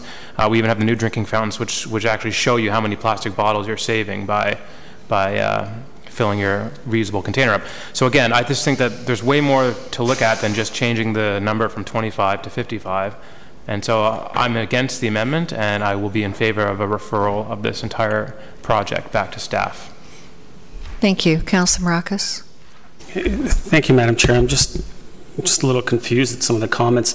I mean, we're just putting out for an RFP, and we were asked from residents to increase the choices from a 20% or 5 items in some cases to 55% overall. And that's just a simple RFP. We would get that information back. Once the RFP goes out, the vendor would come back, put bids in. They would say, this is what we can do, this is the price, and then we would look at it and say, we're going to go from here. And then also, it's my understanding that staff also have a say on what types of food are considered to be healthy. And through you to Ms. Worth, I'm not sure, is that correct? Will staff be looking at those once the RFP, once the bids do come back? Will they be looking at the types of healthy options and discussing that with the tenders? Through you, Madam Chair.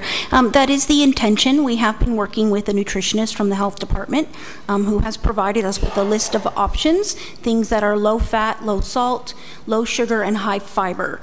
So we do have that list of products, and certainly they're willing to vet any additional products that a vendor might suggest. So it is at our approval that any items would be offered. Thank you. And that was my understanding. And so, I mean,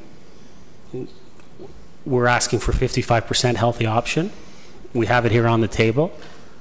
Staff need that information to come back with the bids so they can properly prepare it after and then give it to us so we can pick one of those bids. So I think this is the proper process, and I think we're doing what we've been asked from our residents to do. And so I'm in favor of this, and I'm just not understanding the resistance to this. Mayor Daw. Thank you, Madam Chair. I didn't realize that I was going to open up a can of worms, which apparently is probably not nutritious food. Yeah. I would disagree with Councillor Perry. I don't think it's contrary at all. Well, I obviously think that I put it forward. If Council wants it to go back to staff, that's fine, but just understand that it delays the whole process as we go through this. And so I'm not particularly in support of that. Ms. Ward, through you, Madam Chair. So the contract expires, I think, at the end of April. Can it go on to month? Can we go month to month without renewing a contract per se? Through you, Madam Chair, yes, I believe we could extend it month to month. So we won't be out of any options as such. I still would like to see us move forward. This, again, it's been pointed out, the residents got lots of information here. I did not get time to read it all today. I look forward to going through that, but I think that this gives us an opportunity to start the process. That's all we're doing, is we're starting the process. As Councillor Maraca said, we're going out for an RFP.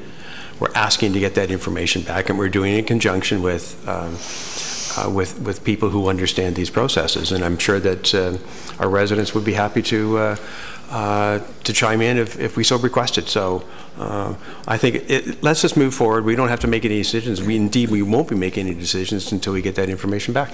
So I'm going to support my own amendment. Thank you, Councillor Thompson. Thank you, Mayor. I was also going to mention that the current contract expires April 30th, so there is a reason to look at moving this forward now. But I also think that it's our job to set policy, and this amendment speaks to the policy that we're going to set. We're saying that healthy food is more important than what's currently being provided. We can ask staff to work on the implementation of it. We can ask staff to, look at the merits of the presentation that was presented to us and incorporate some of those different components, subsidies and communication and so forth, through the development while the RFP is out there. So I see no reason why we can't move forward with the RFP and at the same time ask staff to come back with a report on how to make this successful. And so I'm still in favor of the amendment. Councillor Abel. Well, I want to thank my colleagues for their comments. It seems that we're in a rush. This was a 10-year term, and now we've been told that we have to make a decision tonight. We didn't really have the opportunity to take in all the excellent work. In fact, there's so much that was stated today.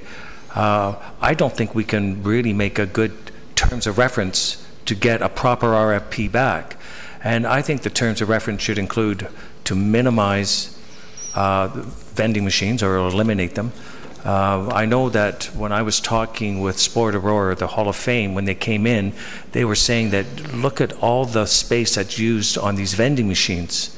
So the elimination of vending machines would, or minimize by 75% makes sense to me. Unless there's money there that we're not aware of, and we should be aware of, that if we're losing concession money, why is it so important to have so many vending machines? They're eyesores. We should let our people that tendering on the bid what we have in mind so that they can compete and come forward with the best ideas. If we show them a picture of the kiosk that we want, that's important for them to understand what it is. If they want to show, we should also tell them we want to be able to demonstrate the benefits and the education component. They should also be aware of that as well, and they should also be aware that it is also our desire to put back the unhealthy and promote our food ones. Not putting a bowl and a fruit as was demonstrated and our pilot project. We want to see something revolution, and so that's how our RFP should go. Not just simply saying 55% in the vending machines. I think that amendment that is proposed lacks all that. And I think if we're going to provide leadership and vision and insight in what our community is engaging and telling us, this is important for us to bring this forward at this time for the RFP. This is what we want. This is where the successes are in other places.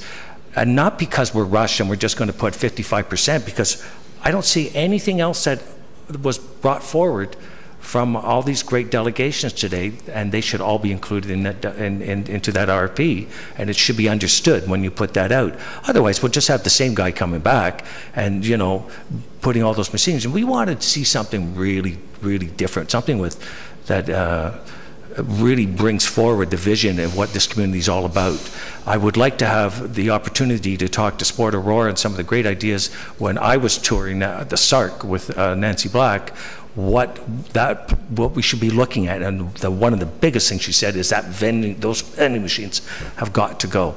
So by rushing this forward with this amendment, just to say 55% healthy food, for me is not what I can support. I want to see staff come back with all this information to engage in a little more detail with the fine people that came forward and bring back to council what the RFP should look like before we send it out. And if we have to wait an extra month, we wait an extra month, because we've been 10 years with this and we're stepping forward to show what Aurora is all about. And our community has come forward to let us know what it is they want. So I can't support this, Mayor Daw. To me, it's a very simple way, and just saying, oh, let's do it and get it done. It's not what I think the people came forward today to tell us. They want to see something very different, and I'm in full support of what they want going forward. So I will not support this amendment. I'm going along the lines with some of my other colleagues that say let's refer it and get it. Let's get the full picture. And I'd like to know what the revenues are from the vending machine so that we understand the cost implications, and that can be shaped into our RFP as well. Thank you. I'd like to ask Mr. Elliott if he would give us some clarification on the RFP process. Thank you, Madam Chair. Just for a little context, I was a little alarmed, and I buzzed Tasha by text that I heard some comments around that implied that perhaps council would be making the final choice of the vendor through this process. Please understand, the RFP process is a defined process. It involves, we normally do it through a 2-envelope system, one in which you set out, Lisa and Acting Director Lisa Worth and her team will set out the requirements of the RFP, the minimums, the maximums. They will also set out an evaluation criteria. So much for past experience, so many points for the selection of food, so many points for their pricing, so much points for this and that. And they set out an evaluation criteria for the first envelope, which does not include their price to us. The second envelope is then opened for those that reach a certain threshold of the first envelope. We open the second envelope, we mathematically apply the scoring, and the high score is the recommended bidder that staff will come back to council with. Part of the process of the RFP is an understanding with the vendors that that's the process that we will follow. And so for council to change that RFP outcome at the end, while within your purview, it is most unusual and subject to litigation in the courts. And so I just caution you that we allow the RFP process to be run at the staff level. Your suggestions of perhaps coming back with more detail of what this RFP might look like before it goes out is fine. Additional comments back to Lisa and her team, excellent. But if we're going to do that, my understanding is that we would also need authorization to extend the current contract to give us more time to do that. So be it. Thank you, Mr. Elliott. Appreciate that. Councillor Tom.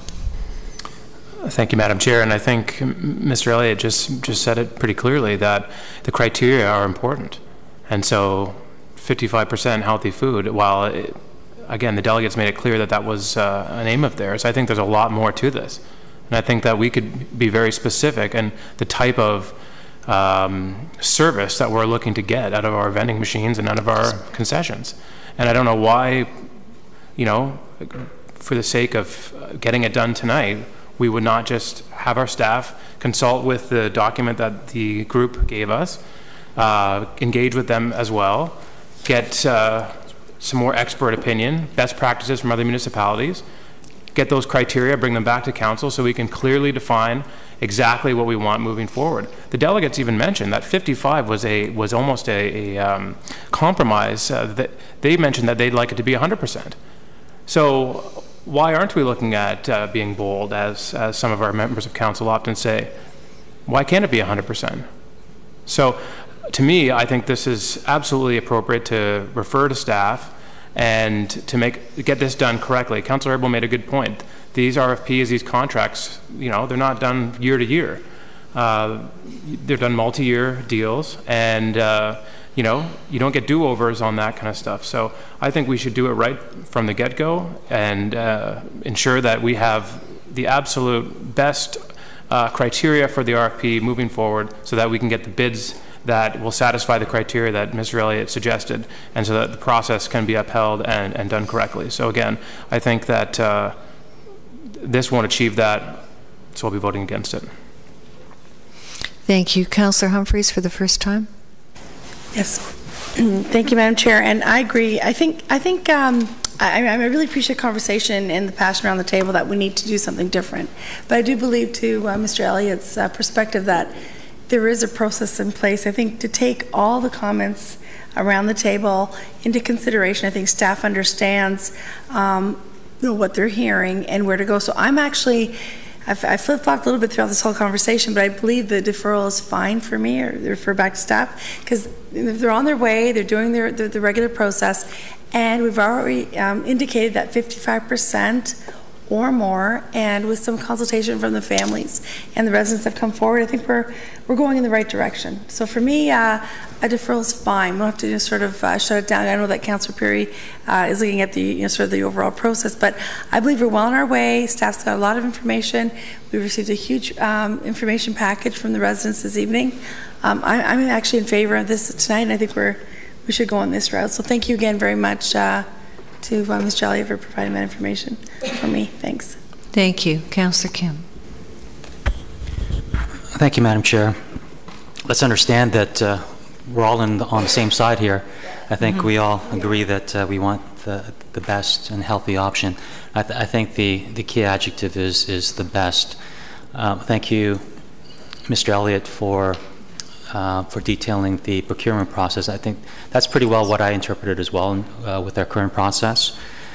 I think what I'm looking for is you've indicated we can go month to month. In my conversations with Mrs. Worth earlier, that was possible. But I would like, I don't want to have this month to month process or extension to go on indefinitely. Well, we have an opportunity to make a fundamental change in how we deliver healthy foods and the types of healthy foods. You know, we do have, you know, to Councillor Abel's point, we have to take a look at the bigger picture, and there's a lot of components here. One of which is, you know, we do have, as part of our strategy, a multi-use facility coming up, and we're going to need a vendor for that as well. I do recall, thanks for Councillor Abel for mentioning it as well, that the Aurora Sports Hall of Fame made it clear last year that it'd be great to have space that would really promote sport and health, and the vending machines do take up space. Maybe this changes the way vending machines will look. So there's a lot more variables here than just a number of 55% or 65. I'm also aware that that vendors are, you know, the current vendors are kind of, you know, for lack of a better word, dinosaurish, in that they're slow to change, just like human behavior, we're slow to change. And I'm not totally convinced that if we go back here at this point and negotiate with them based on the limited information that we have, that we're going to have a a new 5-and-5 contract that's going to be pivotal and generationally changing in terms of its impact on our behavior here in Aurora.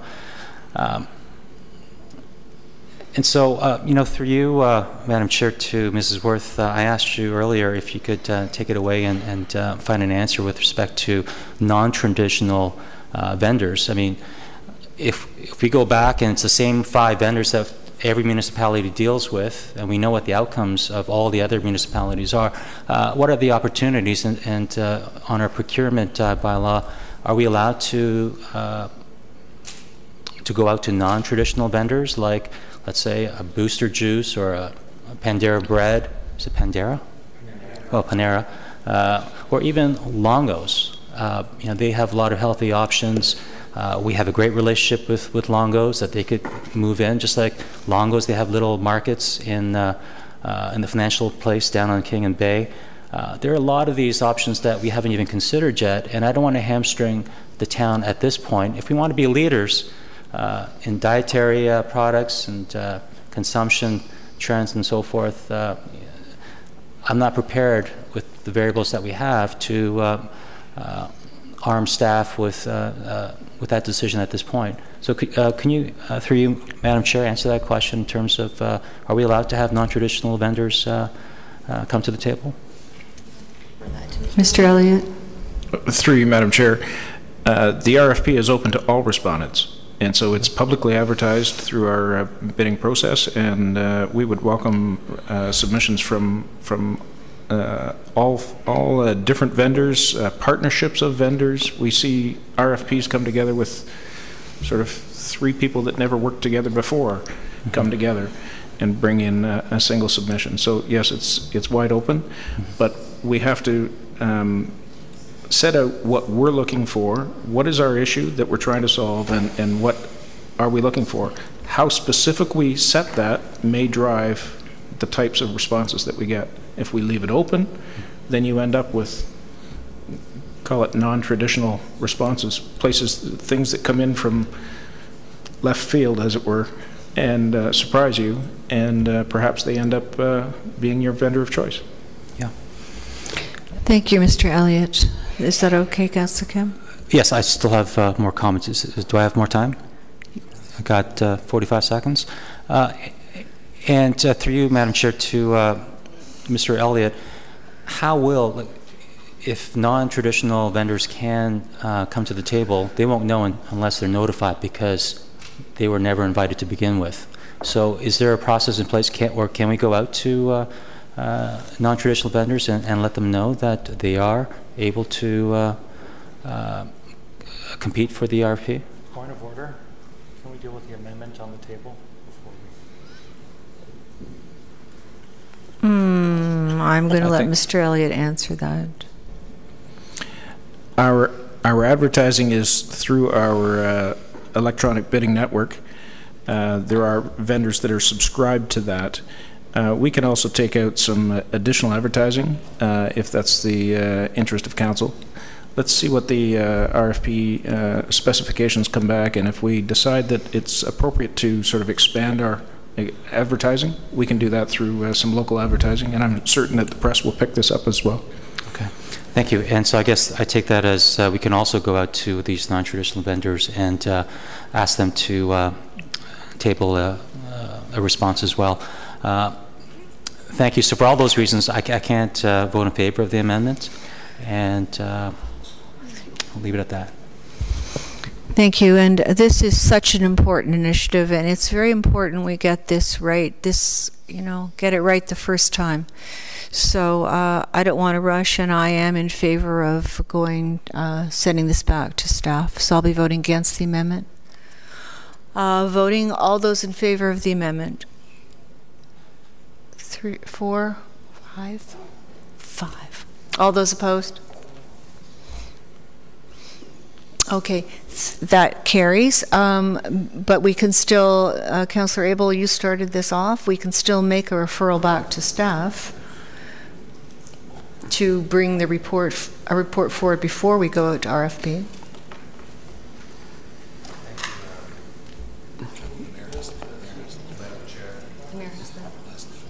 mayor has the floor. The mayor has the floor. I spoke to my amendment. Thank you. So I'll go back. I'll let you take that back, Madam Chair. Thank you, Mr. Mayor. Councillor Peary. Thank you, Madam Chair. So we spoke about it a little bit. What we're all, I think, looking for, 55% is a minimum. I think that we can make that here tonight. I think everybody around the table, realistically, although the vote shook out differently on the amendment, everybody's in favor of the 55% minimum. But I do think that the changes we're talking about are more wholesale than just the 55%. I think if we're talking about attracting somebody or looking to somebody like a freshie to come in, or there are other health food locations, the traditional RFP might not work. It'll work the same way that it's worked in the past. There's nothing in this RFP that dictates that real food should be placed at the front of the shelves as opposed to the back of the shelves. If we're looking at any partnerships with not-for-profit organizations, that's not incorporated in the RFP as it's written here today. I think if we're going to do this properly, it's better to take a little bit of time to look at all of those options, to look at all of those opportunities, so that staff come back with the best policy position possible, so that we can let them go out on the RFP, and then when they come back, we'll approve it. So I think this needs to go back to staff. I think there's more work that needs to be done, so I'd like to put a motion on the table to refer this to staff. Thank you. And as this all started with Councillor Abel, do you want to second the motion? Yes. Councillor Abel didn't know what he was looking for. He was looking to you, with all due respect. I put the motion on the table. I asked Councillor Abel to hold off until all the comments had been spoken around the table. Really doesn't matter. Excuse me. Councillor Abel, would you like to move the motion? Councillor Peary, would you like to second it, please? Certainly. Appreciate your help on this. Thank you. All those in favor? Oh, sorry. Do we still have questions and comments on the motion? Councillor Maracas, you're up. Thank you, Madam Chair. Through you to Ms. Worth. Ms. Worth, could these changes not be implemented in time for next week, or would you need more time to get something in front of us? Through you, Madam Chair, we would prefer to take a little bit more time just to make sure we have it right, and to have it at a point where council is happy with the content. Is there, I'll look to my colleagues, is there any way that we could put a time frame on this? Because I think some of us have said that I would hate to see this just drag on and on and on. I'd like to get this in. I mean, obviously we all want it done right, but I think that we're all in agreement where we want to see this go, but let's not let this sit for too long. Thank you. Through myself to Ms. Worth, what amount of time do you need? And we do have March break coming up. Through you, Madam Chair, we can aim to have this back at the March 20th GC.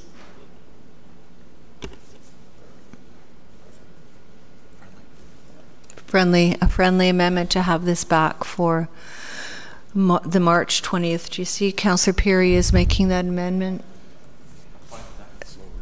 Thank you. Yeah. A friendly amendment. We don't need movers and seconders. No, thank you. Okay, we have that on the table. Councillor Thompson? Thank you. Well, my perspective is that, we give staff, we make policy, staff can take direction and develop the plans. I think they could have done it concurrently. But as long as we stick to a policy discussion, I'm fine. But my concern is I've heard a number of different comments about the scope of the terms of reference with regards to vending machines, no vending machines, to 55% to 100%, plastic, no plastic. And I've seen these debates before at this table. And next thing you know, we're talking about granola bars or no granola bars. And we get into the weeds and it gets bogged down and nothing gets done. So as long as that report that's coming back is strictly at a policy level and reflects the comments around the table that we want to be known for providing more options from a healthier perspective, I'm fine with that. But if we're going to start diving into the little details and getting into the weeds, this is not getting done. Any other comments? Thank you. I think staff has heard all of the comments, and we'll try and sort this all out and bring us back a report. Thank you. Mr. Downey is smiling. All those in favor? Opposed? That carries. Thank you. It's 5 to 9, and we are, my apologies to those here for items 3 and 4, but we're required to take a break, and so we'll do a quick break now. I don't need a motion on that. We're taking a health break.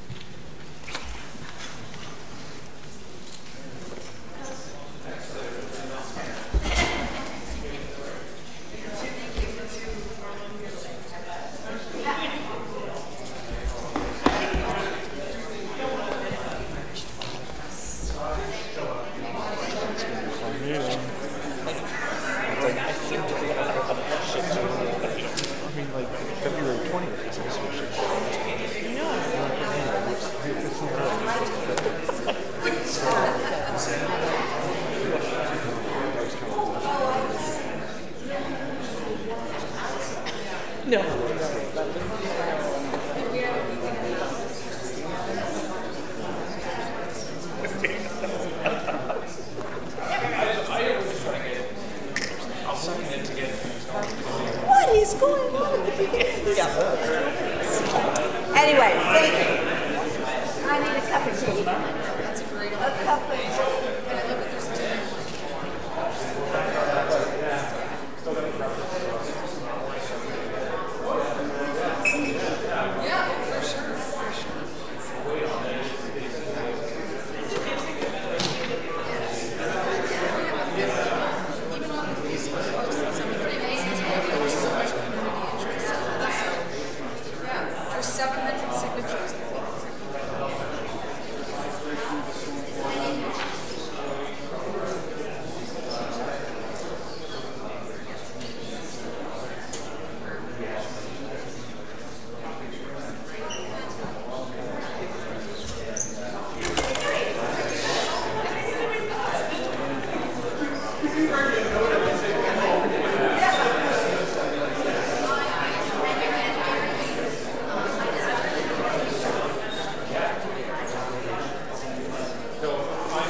audience to see what they're... We're going to pull 3 and 4. Because who's in the front row there is here for R10, site plan. Okay. Oh, for the Christian. For this, yeah. Beside him is here for the street naming. I'm just thinking that there's people that are in the audience that... Okay, excellent. Yeah. Ladies and gentlemen, could everybody please take seats?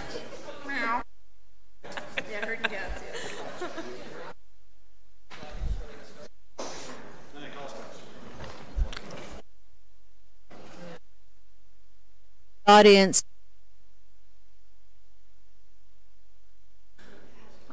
I know items 3 and 4 people are... Any other items?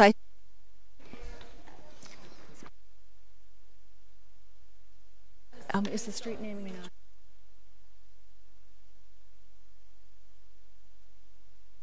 I could do that if I... R14. Really? Right, because it was C1 and we moved it to R14. Yep. Thank you, Tasha. Thank you. I believe there are people... Am I on? Yep, you are. I believe there are people in the council chamber for items 3, 4, 10, and 14. You're here for 1 and 2. Are you talking about R1 and 2?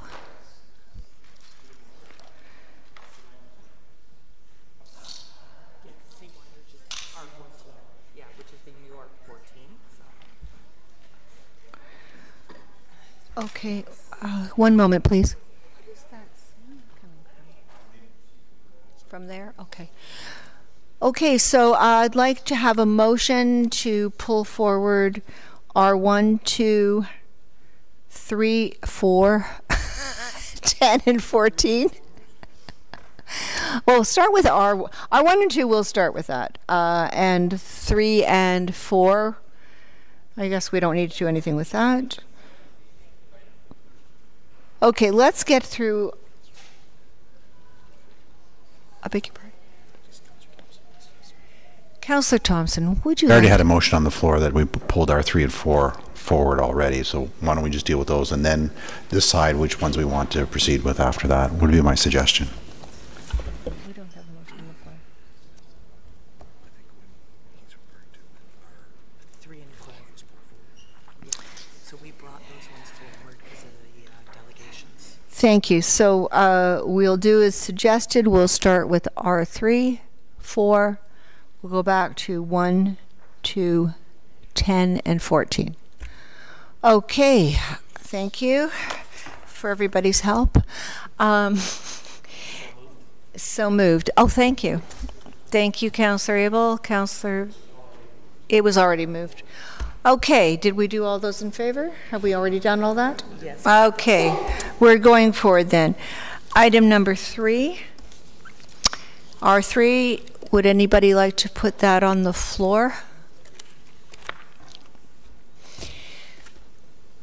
Mayor Daw, Councillor Humphreys. Thank you. Speakers to R3? No speakers to R3? Okay, then we can vote on it. All those in favor? All those opposed? Sorry, did we have everybody voting? Councillor Humphreys, I'm sorry, what? You voted yes or no? Yes.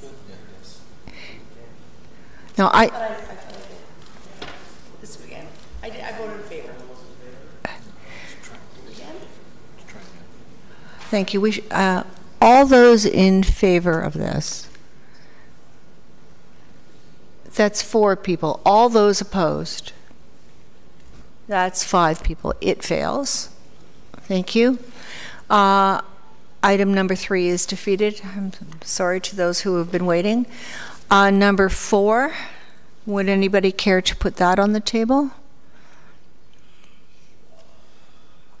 Mayor Daw. Councillor Peary. Okay. Any speakers to this? Yes. Councillor Humphreys. Through you, Madam Chair, thank you very much. I just wanted again thank the developer for coming forward and proposing their new application. I'm in support of it. It conforms to our OP, and they were listening, so I'm looking forward to this moving forward. Thank you. Any other speakers? Councillor Abel.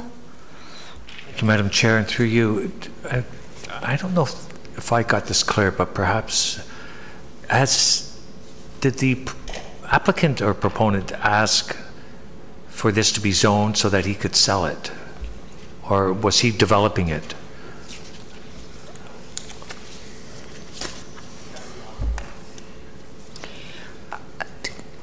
Is there anyone? Mr. Muno.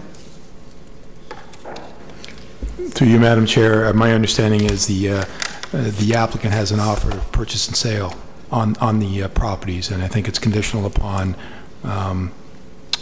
council's approval of moving forward with the submission of a zoning bylaw amendment application. That's my understanding. Just think about that. Okay. Councillor Tom, oh, sorry, do you have a follow-up? So the applicant doesn't own the properties?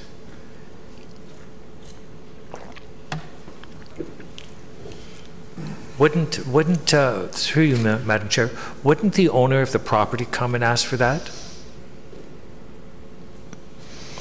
Mr. Through you, Muno? Madam Chair? Through you, Madam Chair. No, it's not unusual to have beneficial owners to submit applications on behalf of the owner.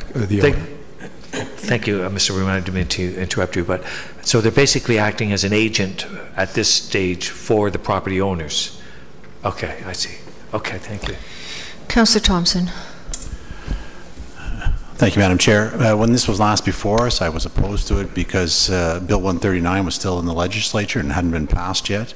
I've said previously, now that it has been passed and we have the reform we've been advocating for so long with regards to the OMB, that I'm satisfied and I'm fine with it moving forward to the next stage. Anyone else?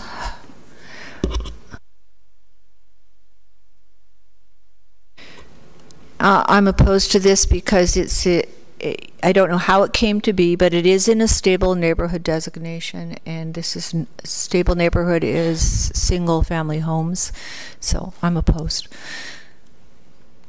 Okay, are we ready to vote? Councillor Maracas.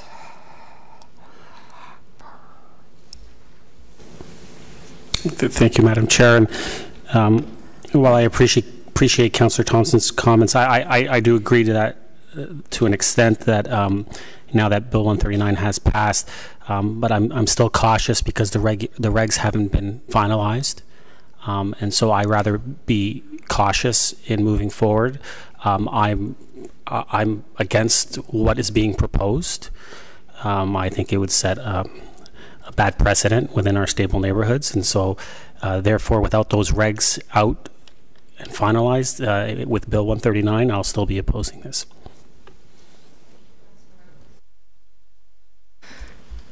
Councillor Abel. Thank you, Madam Chair. And that's, I may change my mind. I may have a little more time to think about it. But we have a moratorium on any new enlargement to density and footprints in certain neighborhoods already, as we have a bylaw. And this is not one of those areas, but it is in a stable neighborhood. So we're also having a meeting, I think, is it tomorrow, on stable neighborhoods? Next week. Next week, thank you. So I just sort of, I want to try and be sort of consistent. So I think Councillor Maracas explained that in the same neighborhood on Wells Street, and I believe it is the same neighborhood, he explained that someone that increases a footprint and changes the massing on a stable neighborhood is why that was brought in place. And it seems to me that if you're taking 3 houses and massing 14 or 15 townhomes, that is a significant change. And so I think that's exactly what the moratorium was speaking to. So I'm sort of very hesitant on understanding everything that is going forward, and I need a little more time. On the surface, I'm all for applications coming forward for intensification, but then I'm also very respectful of the stable neighborhoods, especially in our heritage area. So I'm not comfortable at this time to be in favor of it.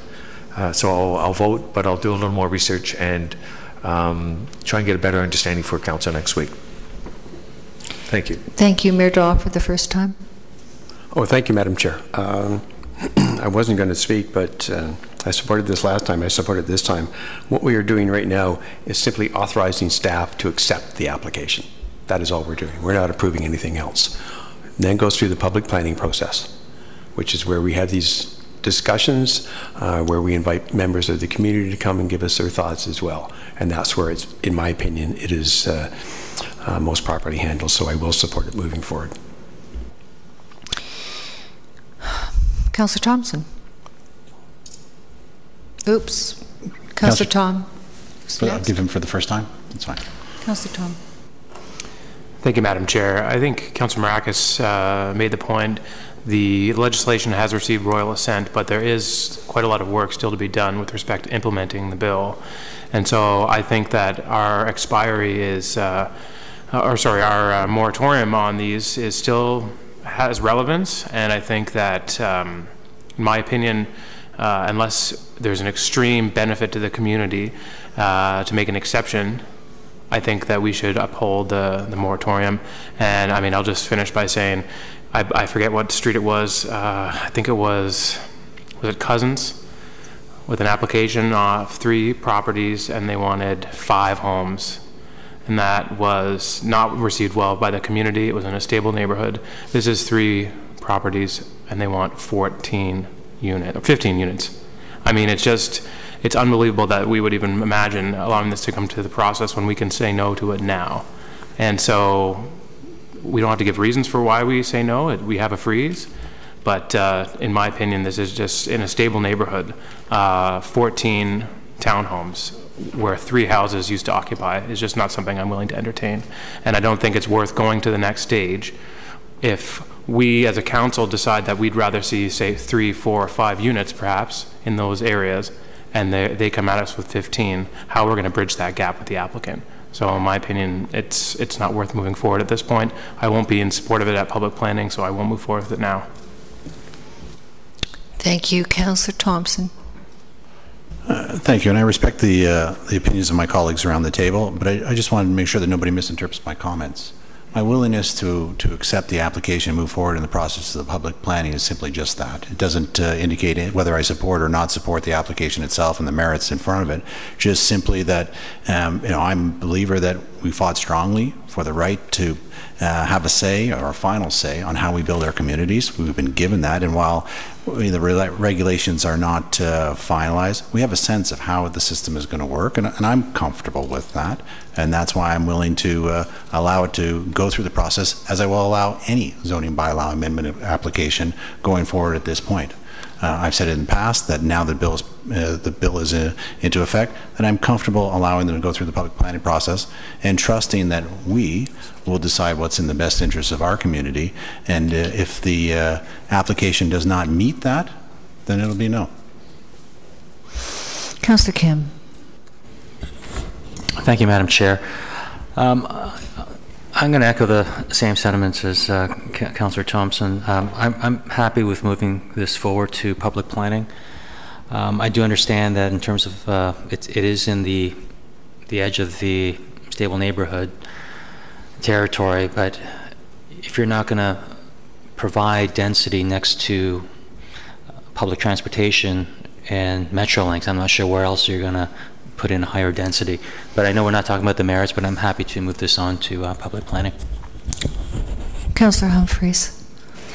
Thank you, Madam Chair, and I was just going to echo Councillor Thompson's perspective. That's exactly how I feel, and still look forward to hopefully moving this forward. Thank you.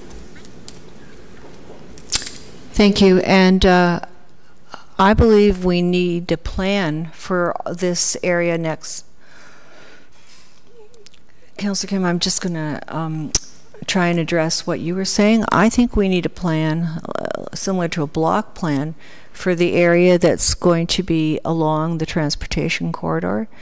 The fact remains this is stable neighborhood, and we are in the process of looking at the zoning bylaws for stable neighborhoods.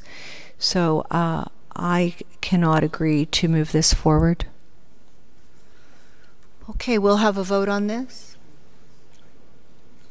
Oh, so sorry. The clerk would like to have a word. Sorry. Thank you, Madam Chair, and through you. Just in regards to when committee does vote for this item, I'm hoping that committee wouldn't mind splitting the clauses and voting on them separately. And with regards to the previous item, I don't think it was the intention of committee to vote down receiving the report. So unless there are any objections, we'll include the receiving of the report in the general committee report going forward. Thank you. Councillor Maracas? Oh, thank you, Madam Chair. I just, through you to Mr. Ramuno, we're just having a little bit of a conversation, side conversation, so I was just wondering if you could answer this for us. Would this fall within the interim control bylaw? Yeah. Through you, Madam Chair. No, I don't believe this area is covered by the interim control bylaw. Okay, thank you. I'd just like to ask a question for clarification. I thought that all of the now they were R2, but all of the R3 stable neighborhood is included in the interim control bylaw. We're not including the R7s in the stable neighborhoods, but the R3s? To you, Madam Chair, I don't have the bylaw in front of me, but the intent was not all the R3s. It was the R3 zones that contain predominantly single-story dwellings. Right. Yeah. So if you look at a zoning schedule, not all of the R3 zones are covered by the interim control bylaw. Thank you. As a follow-up, aren't all those where there are more than a single-family dwelling? I thought those were R7s. We wouldn't have allowed it in an R2, 3? To you, Madam Chair, that's correct. The R7 zones are specific that permit not only single attached but converted dwellings and triplexes and fourplexes. They were excluded from the interim control bylaw area, but they are still within the stable neighborhood designation of the official plan. So my understanding would be that this is an R3, and they are single-family homes, that they would be included in the interim control bylaw. So that's just a comment. I can't understand why they wouldn't be. Okay, so we will vote on this motion. We'll vote on the first clause. All those in favor of receipt? Thank you. Second clause. All those in favor? 5. All those who are opposed? That's 4. That carries. Thank you.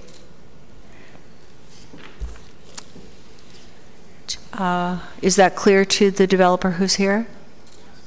Thank you. Okay, we'll move on to number 1, which is the entry bylaw, the entry report. Would somebody like to put this on the floor? Thank you, Councillor Peary. Nobody else wants to discuss this? R1? Okay, there's no seconder, it just goes.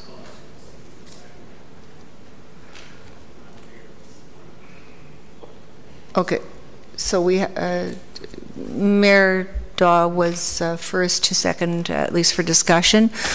Okay, would anyone like to discuss this? Councillor Maracas. Thank you, Madam Chair. I'm just going to start off by seeing if I can put an amendment on the floor that a warrant be required to for bylaw officers to enter onto premises. I'm sorry, could you repeat that? That a warrant be required to... Okay. Did a warrant be required? For the power of entry? for entry onto residential premises. In all circumstances, or just when there's a locked? In all circumstances, okay. All circumstances. Would anybody like to second that? Councillor Humphrey seconds that. Is there any discussion on this amendment? Okay. All those in... Mayor Daw? Thank you, Madam Chair. So through you to Ms. Van Leeuwen,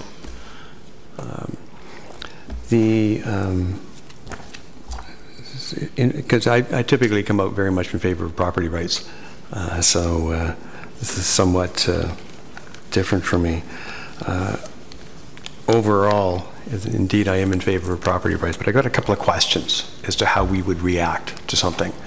Now, we have there have been flood warnings, as an example, in the last couple of days, and under the watershed guidelines, you are not allowed to make any changes to your property that would affect either upstream or downstream.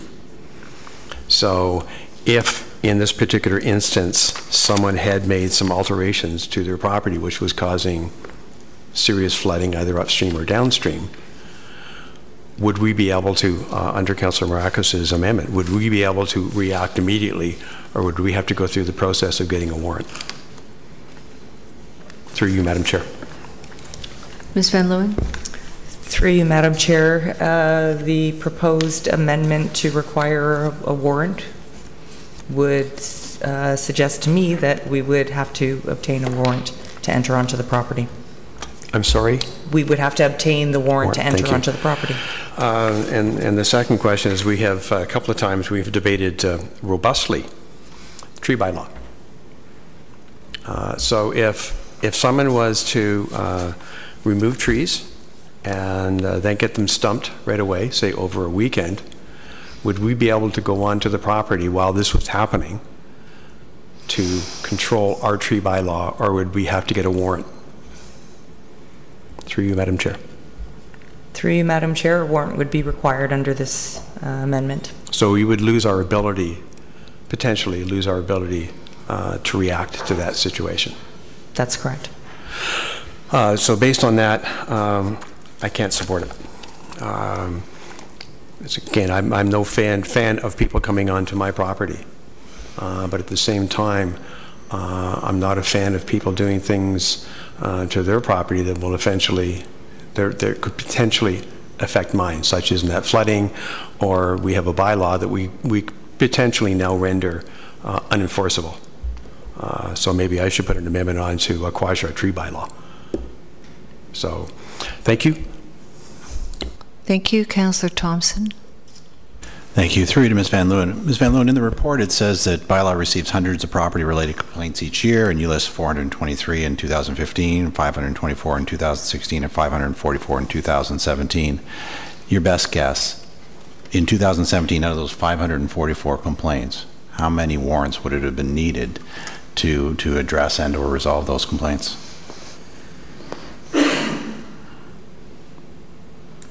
Through you, Madam Chair, this amendment is suggesting that we require a warrant to enter at all times onto any residential property, so then we would require 544 warrants. Thank you. Potentially. Councillor Tom. Thank you, Madam Chair. When we last spoke about this, you know, I think it's important that we respect property rights, as the mayor said. I think it's extremely important. And what I was hoping was that we were going to have some sort of a framework. I got that staff, the last time we talked about this, said that, you know, obviously the province has delegated authority to the municipalities for this, and that to then abdicate that authority back and get warrants. There was some staff discussion at the last meeting about, you know, the effects that would have and so forth. But I was hoping that we'd have some framework brought back to the council table that would include a more stringent process for bylaw officers entering onto people's property. And whether or not that's going to a JP to get a warrant, or whether that's our own internal mechanism that would either mimic that process or at least provide a bit more assurances to the public that there is a process that is being followed. And I understand that this is an improvement as to what's currently the process, but for me, it doesn't go far enough. So I'm between a rock and a hard place. I would probably err on the side of caution every single time. And to me, that's, if it's between what we have now and a warrant, I would always err on a warrant. But I was hoping that staff were going to come back with something that would be, for lack of a better term, a happy medium. So in light of that, I'm in favor of the amendment. But as I mentioned, if the town can come up with a better process that doesn't require us using a JP and getting warrants, that it provides a good balance between the powers that the province has given the municipality versus property rights of our citizens, I would much rather look at something like that. But without seeing anything like that, again, I'd have to err on the side of caution. And the mayor mentioned that, well, our tree bylaw would be ineffective if we, in terms of enforcing it, if we had to wait to get a warrant. I don't think that would be true. And then the other reason why is that part of it's enforcement, but part of it's also fines and penalties. So, if someone removes trees unlawfully in contravention to the bylaw, then certainly if we couldn't stop it from happening, we could certainly levy the requisite penalties that the bylaw suggests. And certainly a warrant would have helped bylaw gather the evidence to levy such fines. So it's not that you wouldn't be able to enforce it, but not every single law, even criminal law, is prevented. And so a big component of that is punishment of crimes as well.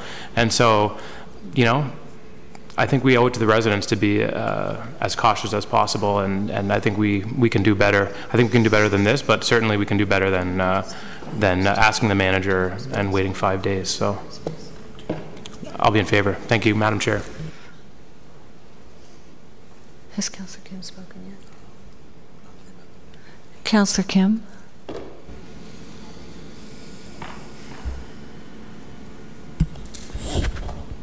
Thank you, Madam Chair. This is a complex issue, and legal matters are not my forte. But I'm just trying to piece. As I was reading this, this kind of rung a bell, and I was thinking about the other issue that we had dealt with or discussed in the past, which is entering into a neighbor's property to fix. To make necessary repairs on one's property. And our solicitor communicated to us that the province has a trespassing act, but it also, through the municipal act, allows the municipal government to allow us to grant neighbors access to the adjacent neighbor's property in order to make fundamental repairs. But the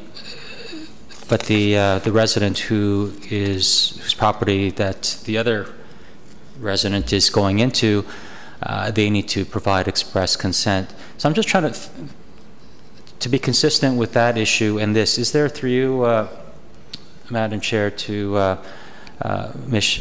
Desario,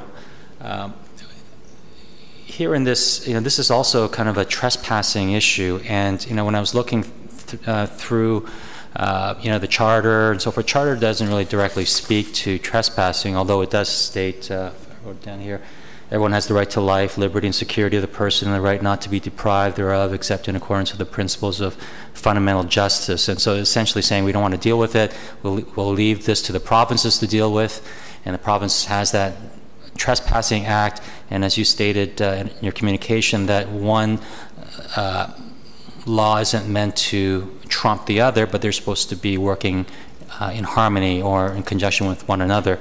And in this place as well, if the bylaw officer were to say that we're going to go in and the owner said no, it seems to me that we cannot go in, and in the the other concern about the repairs, if they say no, then that's the end of it. It becomes a civil matter.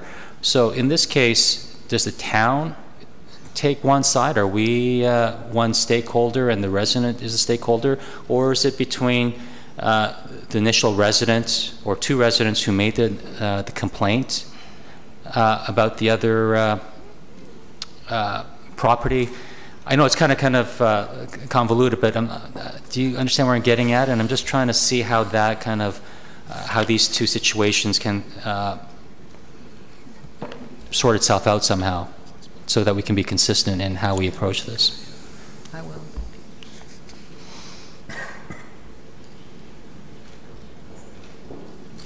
Oh, sorry. Thank you. Through you, Madam Chair. In this case, the Building Code Act, the Building Code Act, and the Municipal Act, but the Building Code Act allows you to go on, allows a bylaw enforcement officer to go on the property through the property standards bylaw and through just the regular clauses in the Building Code Act. I would suggest that if a resident then says that they don't want you on the property, then I think our bylaw officers would leave and would probably not stay there because it's probably not a safe situation for them. In response to your question about whether it has to do anything with the complainant and the resident, no. This is merely between the town and the resident. Okay. Thank you. So through you, Madam Chair, then to Mr. Serio, if that's the case, then essentially we would, if the resident said no to the bylaw officers entering their property, then at that point we would have to go to the court and ask for a warrant. Is that not right? Thank you. Sorry, through you, Madam Chair. I think we have a process in place that has something to do with that, and I'd rather have Ms. Van Leeuwen speak to it. Thank you. Ms. Van Leeuwen? Through you, Madam Chair. We do have power of entry provisions in various statutes, like the Building Code Act, the Municipal Act. We would, attached to the report is a standard operating guideline, and we would follow those guidelines. If we were challenged by the property owner and asked to leave, as Ms. DeSario suggested, we would likely do so for protection of staff safety. And we would then, staff would report to their manager, director, and we would consult on the best course of action. Okay. And I think my last comment would be that, you know, in a democratic society that we live in today, you know, safety and security is paramount, especially in this day and age. And that may be too profound a comment when we're talking about local residential issues in terms of, you know, obstruction or cleanliness or noise violations. But, you know, clearly the charter states that, you know, you can't really infringe on someone else's enjoyment of their property as well, and especially when it comes to safety or perceived safety and security. I think that our bylaw officers, and I can't speak for every single one, but, you know, so long as we have the proper training and the courses so that they follow the you know, the guidelines, you know, I have no problems with allowing bylaw officers to ensure that the safety of everyone is met. Can these guidelines that are written in this report, can they be tightened up a little bit? I'm not sure, but I can't agree with Councilor Marakis' amendment that we have a warrant for every single request. I think that's too extreme. Thank you, Ms. Van Leeuwen. Do you have something to add? Thank you, Madam Chair. I would like to add that in an emergency situation where there's immediate danger to the health and safety of people or property, that we would take the necessary action to remove that immediate danger. And that, to me, is paramount. And that's where I think that have concerns. Is that okay? Ms. Van Leeuwen, would that also cover pets in danger? Through to you, Madam Chair, the legislation speaks to immediate danger to persons, specifically in the Building Code Act and the Municipal Act, so it's actually very specific. I do believe Ms. Desario would like to add something. Ms. Desario. Sorry, thank you, Madam Chair. I just want to make a comment about the charter rights. So as much as people do have a right to freedom of security and life and liberty of the person, rights are always balanced against the rights of the government, for lack of better words. And in this case, there was actually a case that did go to court where the right to enter bylaw was put against the Charter of Rights and Freedom, and the court did find that the bylaw was acceptable, and it was the correct balance in terms of the charter rights, and it did not infringe on the charter rights of the individual. Thank you for adding that. That's important. Councillor Marcus. Thank you, Madam Chair. What's actually in front of us is not actually what I specifically wanted. The ending where it says "in all circumstances" is not exactly what I wanted. I wanted that a warrant be required for entry onto residential premises where no access is granted or there has been no communication between the property owner and the town. Thank you. Or the town hasn't been able to communicate with the property owner. In essence, so it's not in all circumstances. So you're not including these emergency circumstances? Well, I mean, if I'll give you an example. If the bylaw walks up to the door and someone says, "Yeah, sure, come on," I mean, obviously you don't need to exercise your power of entry. You don't need a warrant because they're saying, "Come, go right ahead." I'm saying where access has not been granted and where staff have not been able to receive a response from the property owner.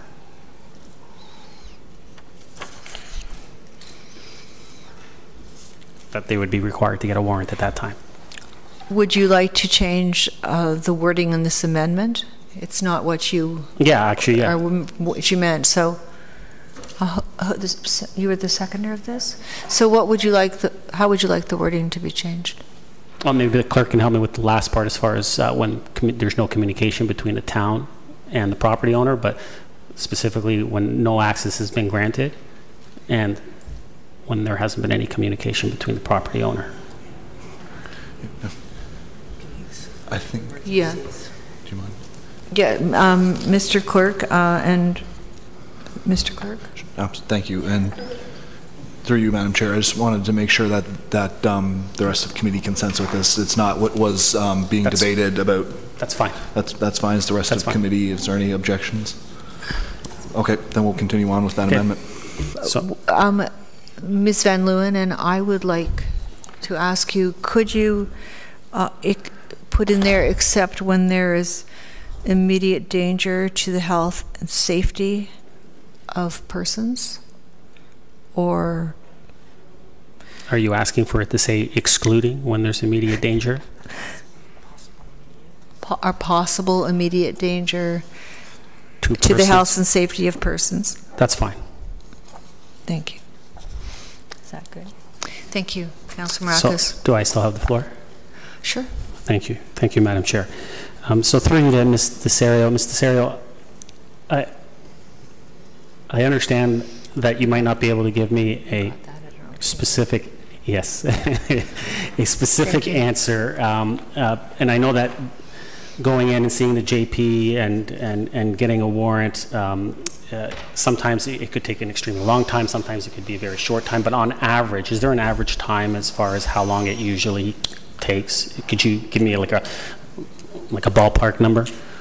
I think Ms. Van Leeuwen is going to answer that one. Thank you. Through you, Madam Chair. So we did meet with a Justice of the Peace at the courts, and their response was they have 2 intake courts.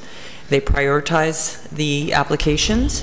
It could take a week or 2 weeks, and that they could deny based on our powers of entry rights under various legislation. They could deny it based on a lack of evidence, or they could approve it. It's a very individual case-by-case situation. Councilor Maracas, follow-up? Thank you. Well, I mean, the comment that they could deny it based on a lack of evidence, I think that kind of, I mean, if there's lack of evidence, I don't think that we should be going onto their property. So, I mean, I guess I would agree with the JP on that one. But,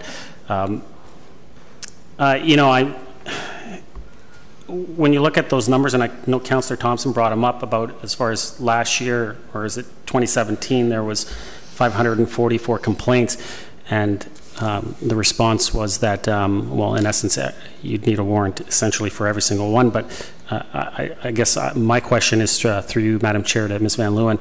Out of the 544, how many times did the town exercise their power of entry in those 544 times? Through you, Madam Chair, I don't have that information, unfortunately. As the report states, that we would be, if going forward, we could track these types of activities and then report back in a year from now. Thank you. I mean, to me, that would be I think there's a significant number to know in my mind. You know, fundamentally, I have issues with us just walking on someone's property, you know, especially for some frivolous complaints as far as length of grass, or maybe they smell something, or I think that we can take the time to get a warrant and do it properly. And as Councillor Thompson mentioned, I believe we should always side on be cautious and side on, you know, go to that side and make sure that we do things properly. I mean, we always state that we need to do things properly. And I know that the province has given us the power, but we've talked about this in many instances, that just because they grant us those powers, it doesn't necessarily mean we should use them. And sometimes people abuse the power. And I think we need to make sure that our residents, in my mind, our residents' rights aren't being abused at the end of the day. So, you know, I do see that there is an improvement with what's in front of us, but I just don't think it goes far enough. And I believe that that warrant is required. And so that's why I put forward this amendment. Thank you. Councillor Peary. Thank you, Madam Chair. Let's all take a moment to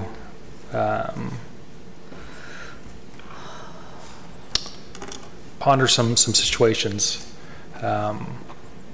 Let's say the town of Aurora has a policy that we put in place, and it's our choice whether or not, or how strong that policy is, and I think that's a fair argument to have.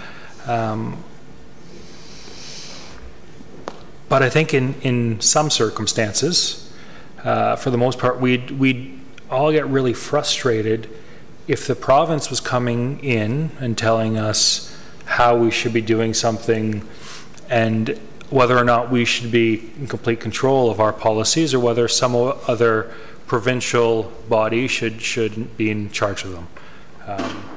If you look at the OMB, that was a pretty big fight about who should have a say in the town of Aurora.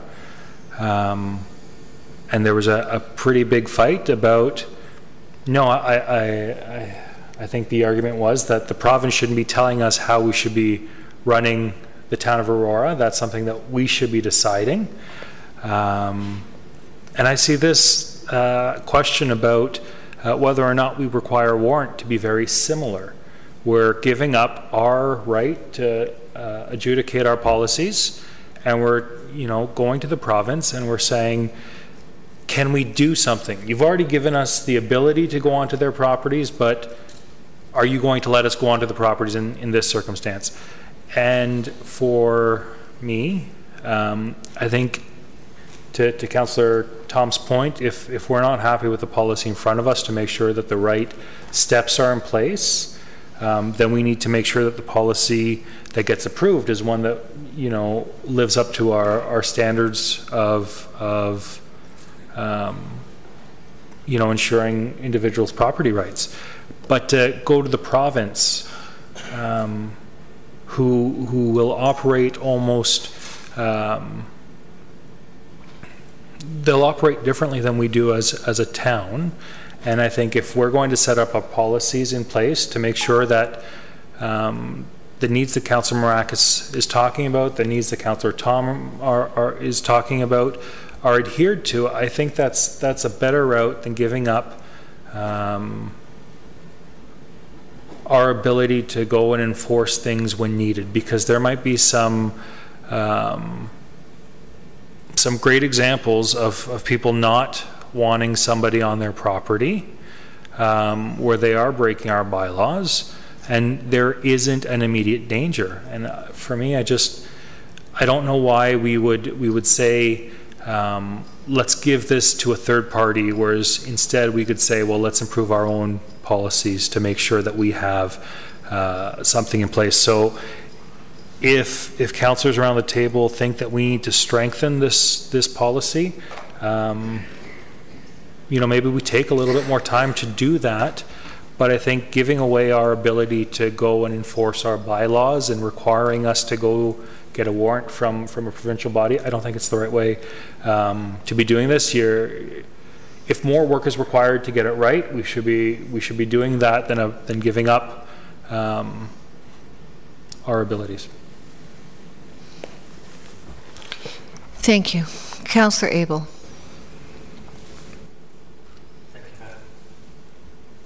Thank you, Madam Chair.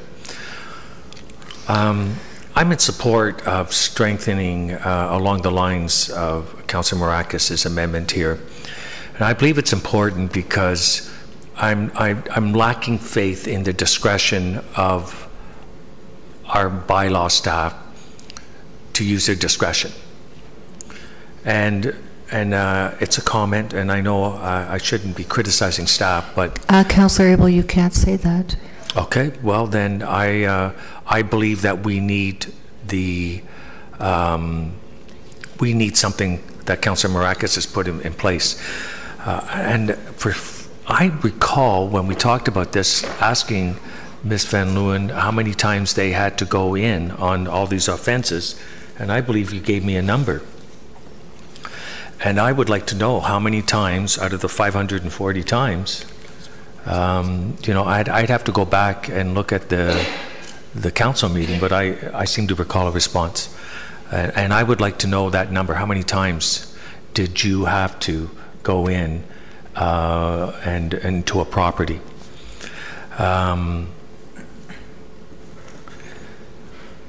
If you have to go in and do an investigation and you knock on the door and he's not communicating or he's not authorizing you, you should be able to go and get a warrant. And I believe it can take 2 weeks. I believe it can take 2 hours, depending on the log and the volume going on.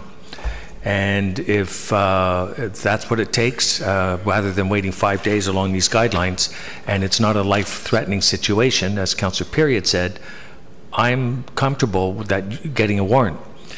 If there's a neighbor that's got a creek and they've dammed it up incorrectly and it's flooding the neighbors, as Councillor Mayor Daw had mentioned, then those are the extenuating circumstances that I think Councillor Marakis said, yes, in those circumstances, it would exclude going through the process of getting a warrant. So I think we need to understand that.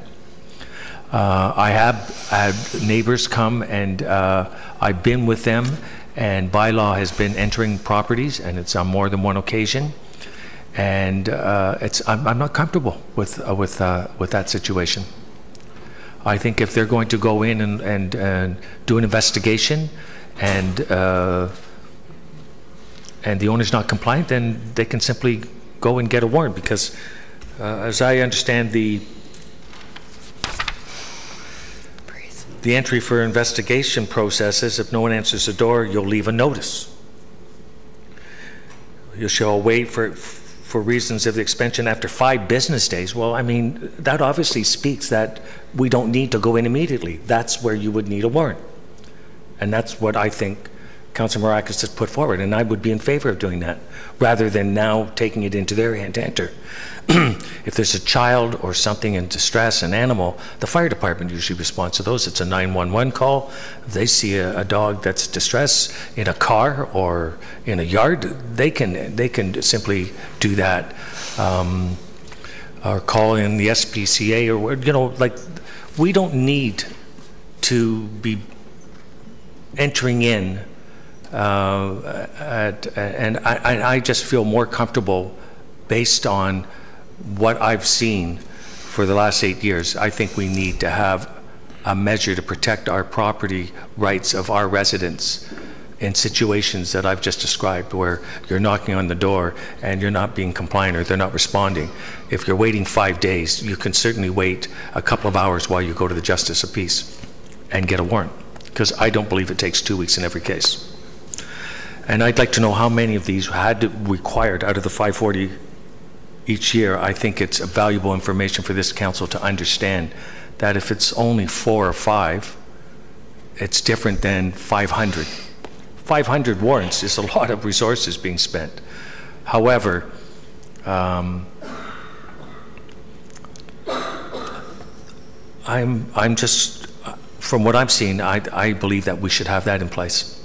So if we can understand exactly what this is saying, this amendment, I would be in favor of moving forward with it, so that when the mayor says if the backyards are flooding all down the street and flooding basements, that would be excluded, because that's a situation where we have to call in building or operations or the conservation to enter that property to remedy the situation.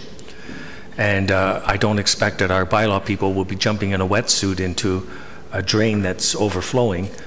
We would call in operations to do something like that. So I think we need to strengthen this and make it have a little more clarity. And I'm not in favor of what we have, but I am in favor of strengthening it. And if this amendment is going that way, I'm in support of it. Thank you, Councillor Abel. And we're all going to have our opinions about warrants at the table, but with respect to the time it takes, I believe that staff has the experience in that, and they would know better than each of us at the table how long it takes. And I believe Ms. Van Leeuwen has said it could take up to a couple of weeks. And I think she's basing that on her experience, so I'm going to go with that answer. Councillor Humphreys? Thank you, Madam Chair. And yeah, for me, I'm in support of the amendment and to have this. I think it does a couple of things. You know, if there's a warrant, it also protects the bylaw officer that they're going through a process to enter, just like an emergency responder. Now, I know there's areas where we would like to get there quicker, but if the owner's not allowing permission, then I like the idea of going to step 2 and getting a warrant process. And I believe that goes to the official documentation, reasons why we're entering, and allows us to enter with the backing of our police organization. For me, it just provides that extra layer, and I do believe it's the right thing to do. Thank you. Councillor Thompson.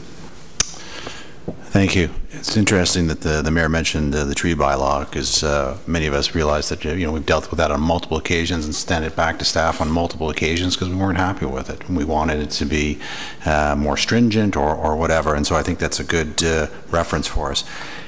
The purpose of this, really, as it states in the report, is to balance the town's right to enter and an individual's right to privacy. And I'd still like us to follow down that path. To me, the warrant is an extreme measure. I'd like us to try, as Councillor Tom mentioned earlier, try and find a more stringent or detailed set of procedures to deal with these situations, and make every attempt to find that balance before going this route. What concerns me is that I've heard some comments about lack of faith in staff or a perceived abuse of power, and if we're taking this amendment to address those issues, I don't personally think that's the right step. who better than us to address those issues? And rather than abdicate responsibility to the province, then let's work at the policy to address those issues. If that's really at the heart of it, then I think that we can find a solution that still maintains that balance and addresses those issues without having to go to the warrant. So I'd rather see this just go back to staff and say, you know, great first step, but we need more, and more detail, more resolution on some of the issues that are being addressed, and let's try and get it right. Thank you, Councillor Thompson. Mayor Daw. Thank you, Madam Chair. And through you to Ms. Van Leeuwen, in the example I used of the flooding, this flooding would not be covered in the way this amendment is currently worded. Is that correct? Through you, Madam Chair. Through you, Madam Chair, that's correct. Okay, so this does not protect property. This would protect people, which is a good thing, obviously, but it does not protect property. My comment about the tree bylaw was that if a warrant took up to 2 weeks, the issue is evidence.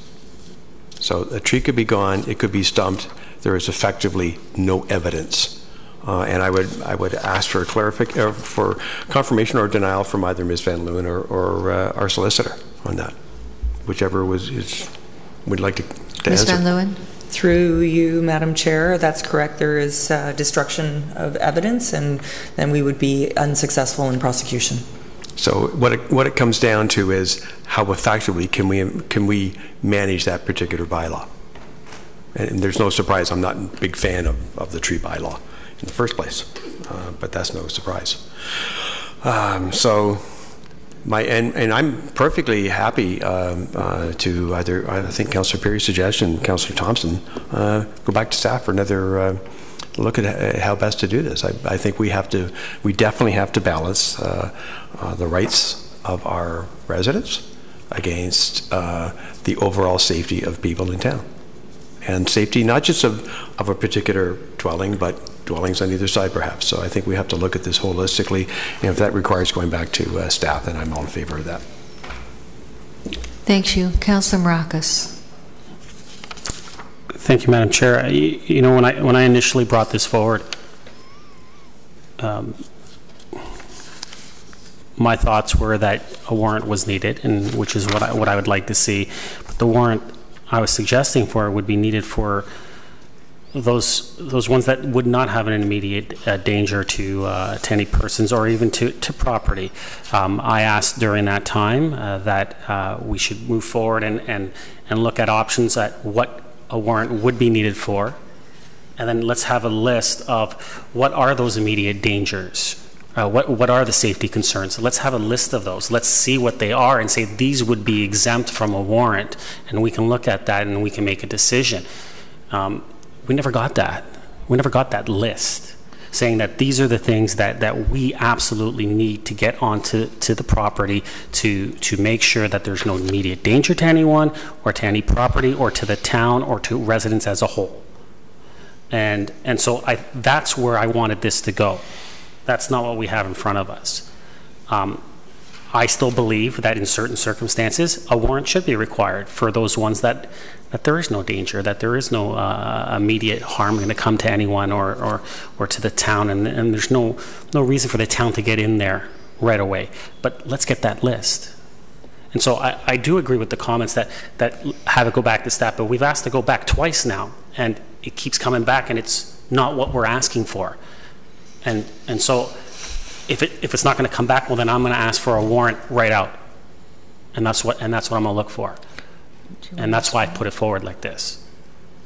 But if we're going to be assured that it's going to go back and it's going to come back with what we're actually asking for, where there will be some instances where a warrant will be required for minor issues, and then those ones that have safety concerns will be listed and what those concerns are, and that they would be exempt, and they would be staff would be allowed to exercise their power of entry. Then I think that's something that we can all get on board with. But I still haven't seen it, and I think it's been close to a year. Councillor Kim, you're next. Thank you, Madam Chair.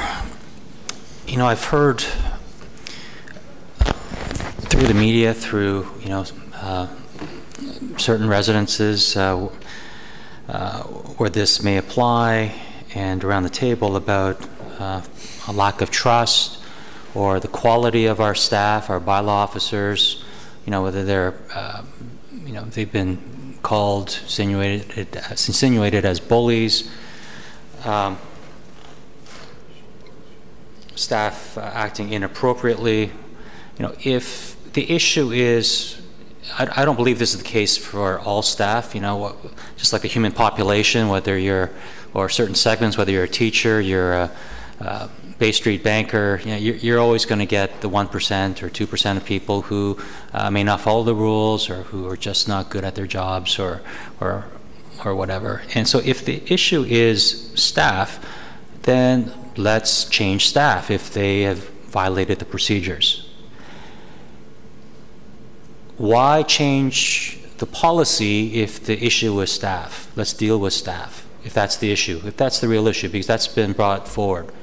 I don't believe that that's the case for a majority of staff. I think we have great staff. Sure, could there be 1 or 2 or whatever percent? That's in any field of work. So I just want to put that out there that, do we change the policy because we have bad staff? If it's bad staff, then let's address the bad staff. This amendment, originally it was all cases, and it's been changed a couple of times now, and it says that a warrant be required for entry onto residential premises where no access has been granted and where a response from the property owner has not been received, except when there is immediate danger to persons. When you read it, it doesn't seem like there's anything wrong with it. And I'm sure when it's read by residents tomorrow or a couple of days, it's going to sound like a common sense thing. But I suspect there are deep undercurrents to this language. This is great rhetoric, but what's the undercurrents here? And so to you, Madam Chair, to Ms. Van Leeuwen, what are the downstream impacts should this amendment pass? Through you, Madam Chair, our lack of ability to enforce our bylaws. And could you give me a situation as to how that would be? So we could have tree removal as an example, or placement of fill, and we know we had a property on Yonge Street where there was significant placement of fill, and access to the property would be required to gather that evidence and move forward with orders to comply and prosecutions. The other thing is, once we've established that there is a violation, it's very critical to get back onto the property to do inspections prior to your appearances in court. Otherwise, we don't have the evidence for successful prosecution. Thank you. I think the way this is worded, it seems fine, but I think most of us know that this is a huge net that this is casting, and it will catch situations that it was not originally intended to catch. If we're going to have a heavy-handed motion like this, then it should also be detailed, just as much detailed as, but we're asking staff to come back with the guidelines. We're asking staff to be detailed. We can't put out something like this because it's just too wide a net for all situations. Because a lot of warrants can be put out. It may not be the intent of Councilor Marcus to catch all those peripheral situations, but that's what this, I think, will do. So I think this is a little bit heavy-handed. I'm of the motion that staff go back and just come back with a little bit more detail regarding the guidelines. I don't think a warrant would fit in our situation unless there's more detail around the specifics about when we'll need to have a warrant. Thank you. Thank you. Councillor Tom. Thank you, Madam Chair. So again, getting into the details a little bit, because the mayor mentioned that, again, he's the example of the tree bylaw. If you remove a tree and you got to wait up to 2 weeks for a warrant, and then the evidence is going to be destroyed and so forth. The standard operating guide that is attached to the report talks about what happens if there's a refusal of entry for the complaint received an initial visit. They wait the 5 days, and then they come back for the outstanding violation. What happens if they're still not allowing bylaw on, and there's a locked gate? That's the key thing, right? If they have a fence that's locked, that seems to be the only instance whereby staff will get a search warrant, because on point 3 of the outstanding violation, it talks about if the rear or side yard is secured by a fence that's locked, that that the officer shall consult with his or her manager and director to determine next steps. And one of those next steps is either trying to access the adjacent property owner's property to gather evidence. One would assume to peer into the neighbor's yard from the other neighbor's yard, or seeking a search warrant if some evidence may be gathered in support of a search warrant. So the standard operating guide for a locked gate is saying that we can go get a search warrant. I'm presuming everyone was okay with moving forward with that aspect. So why would we afford those members of our community that have a fence and a locked fence with the full scope of property rights, yet someone who doesn't have a fence, as many properties in Aurora do not, they are not afforded the same level of service? So I got an issue with that. And for the mayor to point out that we have to wait up to 2 weeks is what the staff mentioned. It could take a JP to issue a warrant, and not necessarily 2. The standard operating guide in front of us says that we have to wait 5 business days. So by the time, who's to say someone couldn't remove trees and have them stumped out in 5 business days? That's 2 weekends. It could be up to 10 days, or sorry, up to 7 days. So, I said at the outset that my preference was to have staff to come back with a stronger framework whereby we can control this process, but also give assurance to the public that we are giving them the utmost deference to their property rights and utmost respect to their property rights. And so, I'm hearing around the table that there's an appetite to send this back to staff to try and achieve that again. So having that understanding based on the conversations, although I'm in favor of this, if it was between what's in front of us from staff in terms of recommendations and this amendment, I would always side on the side of caution. But if we're going to send it back to staff for another round of trying to get this right, I'm in favor of that. So having heard that sentiment around the table, I know it's not what's on the floor now, I'm happy to vote against the amendment so long as that we can fight to get this referred back to staff. And again, I would just point to that point of, if you have a locked fence, one of the options is going to get a search warrant. So if it's okay in that instance, then why is it for those of us who don't have locks or fences? So again, with the understanding that what I've heard around the table, I'll vote against the amendment, but I will be moving a referral of this entire item back to staff. And I hope that staff has heard the comments around the table that we expect better. Thank you. Councillor Perry. Thank you, Madam Chair. I would just point out there's no need to wait for anything. I think we should just move on the referral now. It takes precedence over an amendment. Staff has heard us loud and clear. We're just going to waste more time. Or not waste more time, but take more time than we have to. So I will second that if Councillor Tom's willing to move referral. I'll move referral. Thank you. So we don't have to vote on the amendment? No. No. Okay. I'd also like the You may speak. Thank you, Madam Chair. I'd also like the referral to come back in a timely fashion. I'm not sure how long it will take for staff to come back with additional recommendations, but I don't want to see this just drag on and on and on either. I know we've been waiting, as Councillor Maracas mentioned, for over a year. So I'd like this to come back with as much possible speed. I don't know what time frame to put on it, because I'm not sure how long it will take from staff to come up with a better solution to this. So,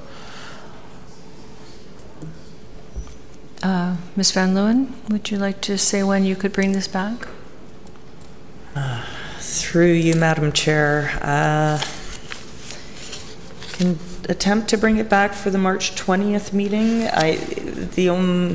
My only concern is I'm struggling with the clarity in terms of what to come back with. So. Okay. Well, I don't think we need to rush it coming back to the next cycle. I'm just saying I don't want it to be put off till the summer. So perhaps April, the first cycle in April. Is that a reasonable amount of time? So we want clarification on what the dangers to the health and safety would be. Is that correct, Councillor Maracus? No, I know what. No, I'm going around the table, and you did mention you wanted, I believe, a list of what would be covered under that.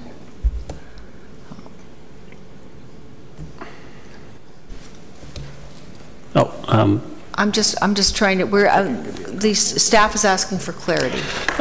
Well, from my point of view, I don't know how everyone around the table is going to feel, but I mean, what I'd like to see is what I originally asked for was that for warrants to be required for certain instances, and for staff to make a list of those instances where there'd be safety concerns or immediate danger to anyone or to property that would exclude the need for a warrant, and we can exercise the power of entry. And that way we can look at that, and then we can decide how to move forward at that point. But I do think that there needs to be a warrant for those minor issues, that we shouldn't be able to just exercise that power of entry just for any and all instances. Thank you. Mayor Dodd, do you have anything to add to that? No. Kill the tree bylaw? Councillor Thompson? Was I just dissed? I'm just, staff is asking for clarification. I'm just trying to help staff before we... Sure. You know, from what I've heard around the table, I heard that the majority of members of council are open to putting forth the amendment on the warrant, that unless we can find a way to strengthen what's before us, then I think the next time we'll have it in front of us, that amendment may pass. And so really, that's my direction to staff is, I think you got to find ideas. I don't have the answer myself, but I think we need to find a way to enhance what's before us. Otherwise, Ms. Van Loon, you better get used to getting warrants. Councillor Abel, anything to add? No. Madam Chair, I did ask that in the report how many times you needed to go on the property out of the 524 times in those years. If that's not a difficult thing to find, I mean, it should be attained through the records. Ms. Van Loon? We will not have that data. The question was, how many times did we exercise our power of entry when responding to complaints? And we don't have that data currently. I think that the number that you're referring to that was provided to you the last time this was before council in September was the number of prosecutions, and that was the number. Okay. So we had prosecuted 4 times out of those 500 complaints. The rest of the time we achieved voluntary compliance. Okay, that's that side of the table. So, Councillor Kim, you're next. Thank you, Madam Chair. I think what I know. What? Oh, sorry, did I go ahead? I thought you mentioned my name. No, go ahead, because you're on the speaker's list. And what I would recommend, as I said earlier, is that it's been mentioned many times that the issues are staff. Whether it's real or not, it's not for me to make that decision because I have no proof or evidence. Okay. So I would like to see some mitigation features in there if certain bylaw officers are not desired by residents when dealing with the case, perhaps put some mitigation features in there to have a totally different set of eyes, different officers, or the supervisor take ownership after the initial visit, just something of that nature, just to kind of mitigate for if there is certain attitudes or behaviors that are prevalent. I'm not saying that is, but if there are 1 or 2, then let's deal with it. Maybe put some features that discuss that.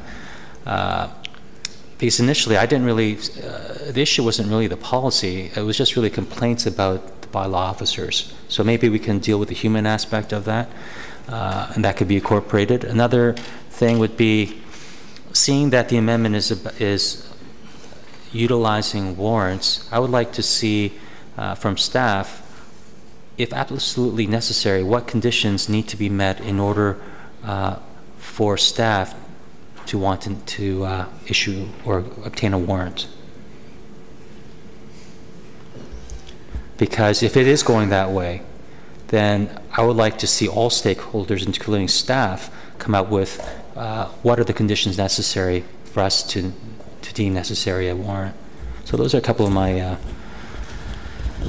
feedback. Thank you. Councillor Humphreys. Thank you, Madam Chair. I think we're. You're not on. Speaking. No? I don't know. Thank you, Madam Chair. I just, I guess we're just talking to the referral, refer to staff. I'm not in favor. I think we're sort of struggling and asking staff for more information. They've come back a few times, provided the details that, they feel is adequate. For me, it sounds like some of the information we got from Ms. Van Loon, that we had so many entry situations. We had 4 that were not compliant.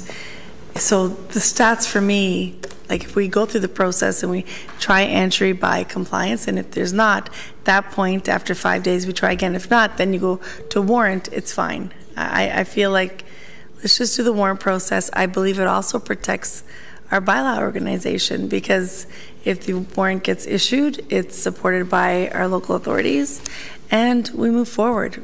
So I don't want to get into some of the things and stories and issues that we've heard. There's all kinds of things out there, but for me, I like this process. I believe it protects our bylaw officers and our residents at the same time.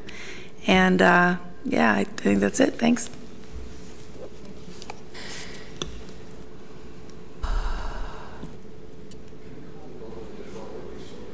Yeah, let's just do it. Oh. But if staff doesn't know what we mean by it, it's no good. I've given everybody a chance to weigh in. Councillor Tom and Peary, do you have anything to add? Well, go for it.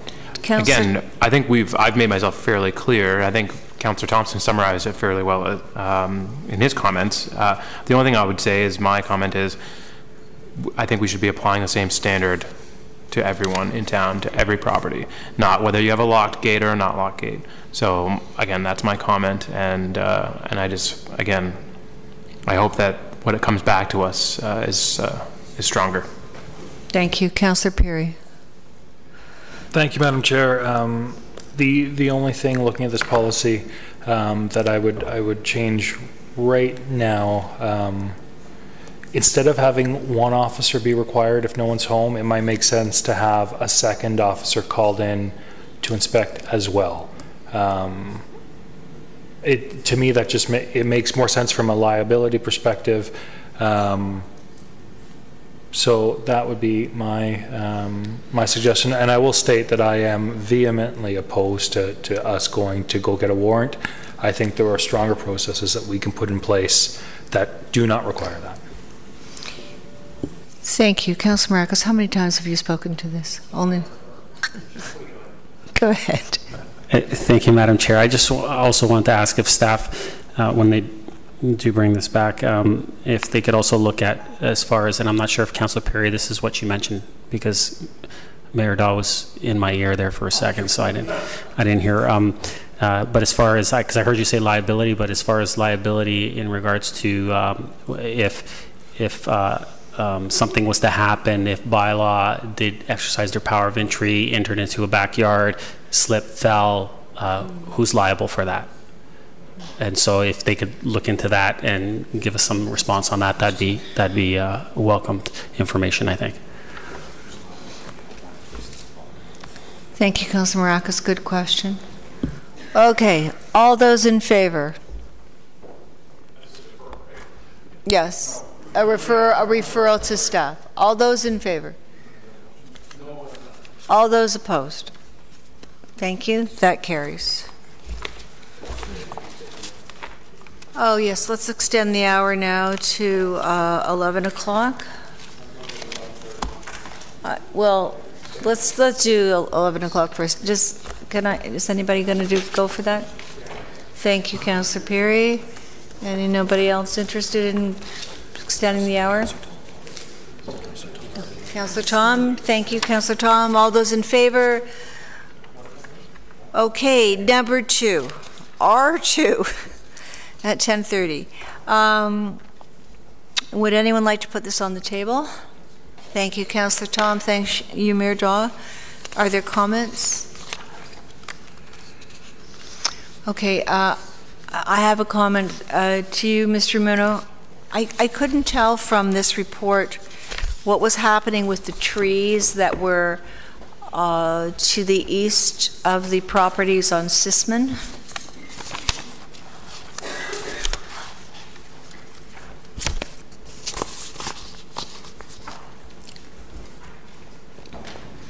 To you, Madam Chair, what the applicant is doing is they're proposing to protect those trees on either side of the lot, and they've increased the side yard setback specifically along the east to protect that row of trees.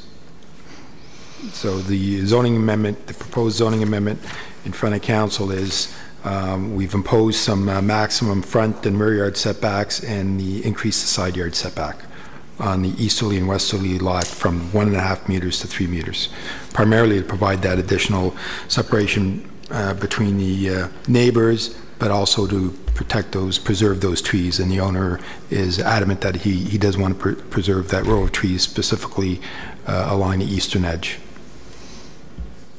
From what I remember, when the residents were in the chamber, was the western side of the property that they were concerned about. Am I correct about that?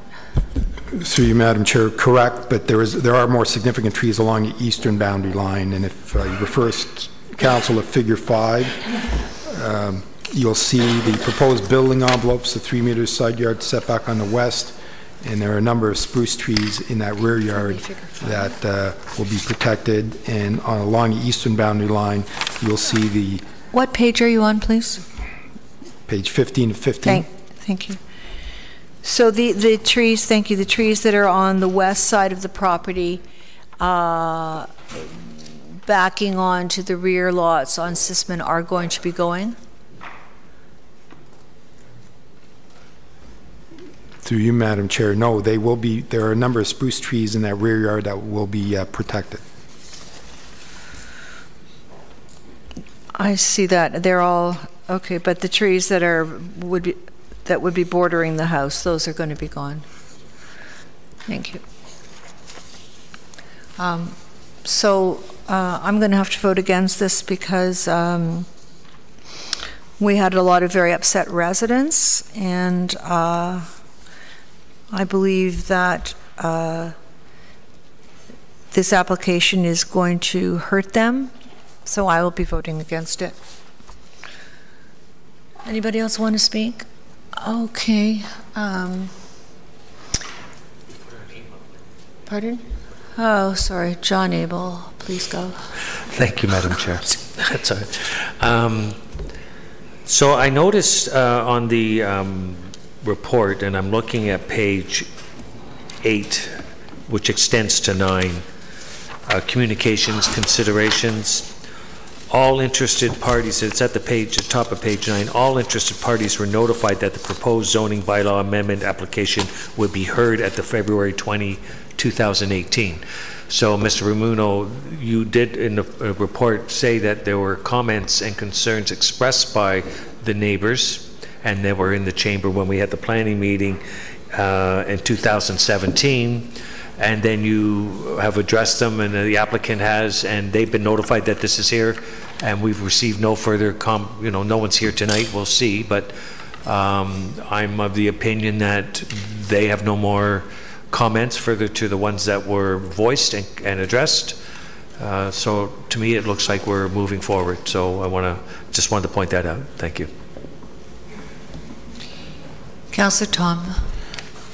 Thank you, Madam Chair. And I just wanted to point out that this is a rezoning So I know that there's plans presented in terms of what wants to be done to the property in the future. But really, if you look at the way the zoning on this property as it exists now, it is unusually zoned. It's obviously been chopped up from a bigger property. I think that's the history of it. So it's part of the property used to be part of a different zone. And on page 6 of 15, it shows the parent R3 zone, and then it shows the exception zone that is being requested, R3XX1. If I'm reading this correctly, the minimum requirement of lot area for an R3, which is the regular parent zone, is 460 meters square. The minimum for what is being requested is 1,000 meters square. Same with lot frontage. It's going to exceed what our current R3 zone lists. So to me, this is just, not only is it cleaning up the property, there's no special exceptions being requested, and this zone is very similar to the houses around this property, and in fact it will be actually larger than some of the lots that the neighboring properties when you compared it. So to me, this is just, let's move forward. We'll clean up the property, or the zoning on this property, and allow this the owner to move forward.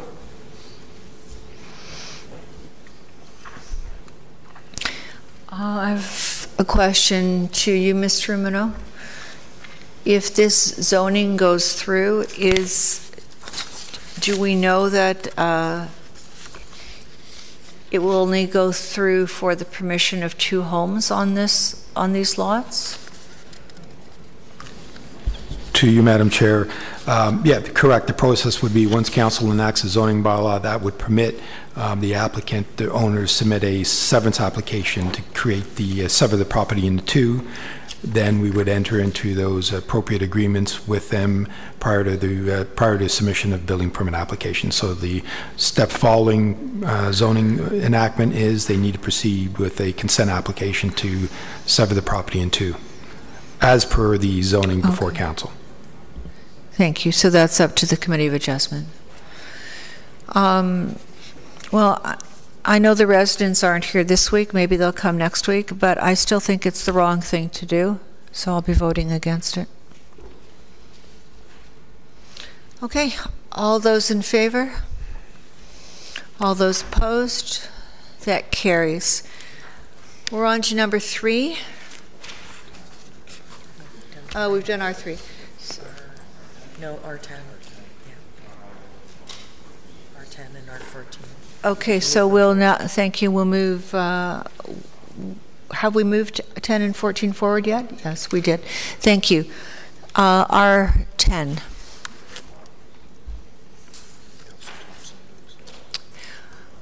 All of those gentlemen on that side want to do this. Yes, I know. I'm a slow chair. Thank you for trying to help. I'm saying it.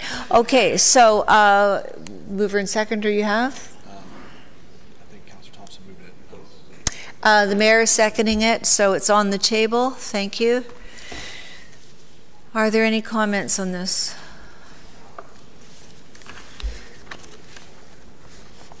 Okay. Thank you. Then we'll just vote on it. All those in favor? All those opposed? That carries. Moving on to 14. C1, which was, sorry, our formerly C1.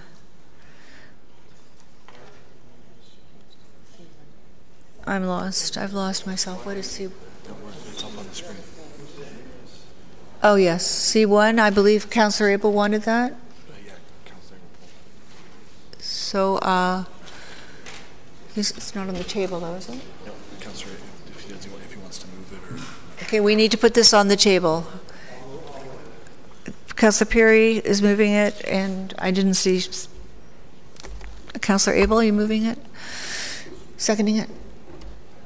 I'll move it to Madam Chair, and I would like to refer it. Thank you. What would your referral be? Or your amendment? Madam Chair, if I could ask one question, just through you. Which was the name that you said was employed in this? You said one of them was named after a resident? Woodhaven. Yes, through you, Madam Chair, Woodhaven Avenue was one of the original property owners of the property. During the break, I did have a discussion with the applicants. They did originally select a couple names from our council-approved name bank. Unfortunately, there was a conflict with that name being used elsewhere in the region, so emergency service didn't sign that off. So then they proposed their own. But I will bring back that street name back to council at a future date, and we'll need to perhaps add additional names, but remove some names that can't be used because of conflict of the similar names being used elsewhere in the region. Thank you, Mr. Ramuno. Did you indicate that the applicant would be in favor of us looking at other names? Through you, Madam Chair, I mean, they would, if we can turn it around, for next week. I can have a discussion with them. There is some sense of urgency because they are proceeding to their engineering submission, and street names and municipal addressing is required as part of that final engineering submission. So they are anxious, but if we can take a look between now and council, I can report back to council as to whether there is another name or two that perhaps they are willing to use, and whether it meets approval by the region and EMS. Thank you. And could you circulate, Madam Chair, could I ask please, could you circulate that list of names? Thank you very much for council, and then we could address it then. And I thank the applicant as well. So I guess what is going forward is I could approve this, but we will have an opportunity at council next week to revise the names if everyone's suited for it. And my thought is, because I see some, my thought is that we're limited on how many streets we can move forward, and we have a bank of significant names that mean something to our town, and I'd like us to have that opportunity to look at them. And if the applicant is okay with us reviewing that, there might be some significant names. And I'm not talking about names at this council table, but I'm talking about people that fought in the First World War or were our forefathers and made significant contributions to Aurora. So I think this is the opportunity now to do that. Thank you. Thank you. Councillor Thompson. Thank you. And maybe when you circulate the names, you can circulate our policy as well. It does speak to that with on page 2 of the report in the background that we do have a street naming policy, that the developers had seen it, that the developers had chosen to pick 4 names that weren't in the bank to reflect the land topography, the existing vegetation, and previous land ownership. They made a conscious decision. My only concern is that we have a policy. Let's stick to our policy. If the policy is not working and we now want to say what the street names are, then let's change the policy rather than dealing with it on a case-by-case basis. So perhaps maybe you can add the policy as a memo to the agenda next week, and we can expand the conversation. Thank you, Councillor Thompson. I think that's a very good idea. Okay. All those in favor? Opposed? Okay.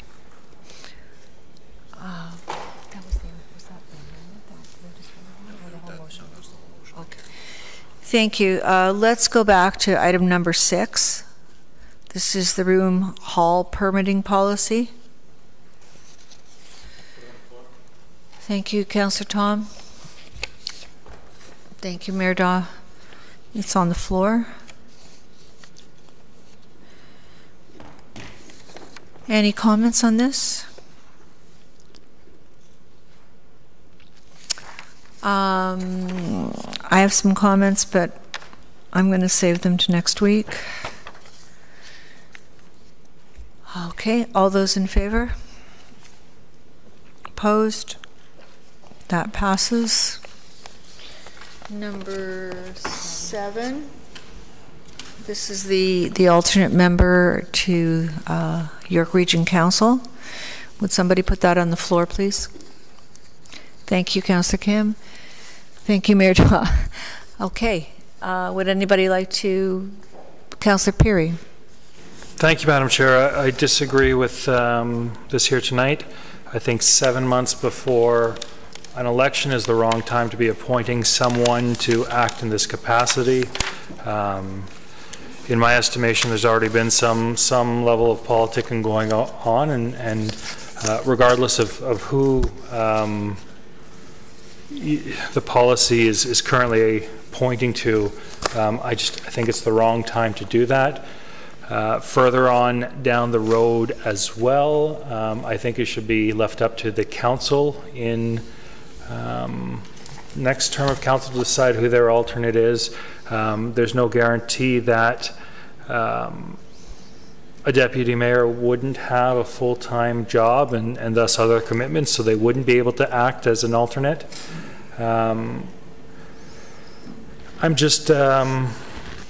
I'm not 100% in favor of doing this now. I think for the next 7 months and then another 3, the mayor is well positioned to serve this council on regional council. I just, from a timing perspective, I don't agree with this.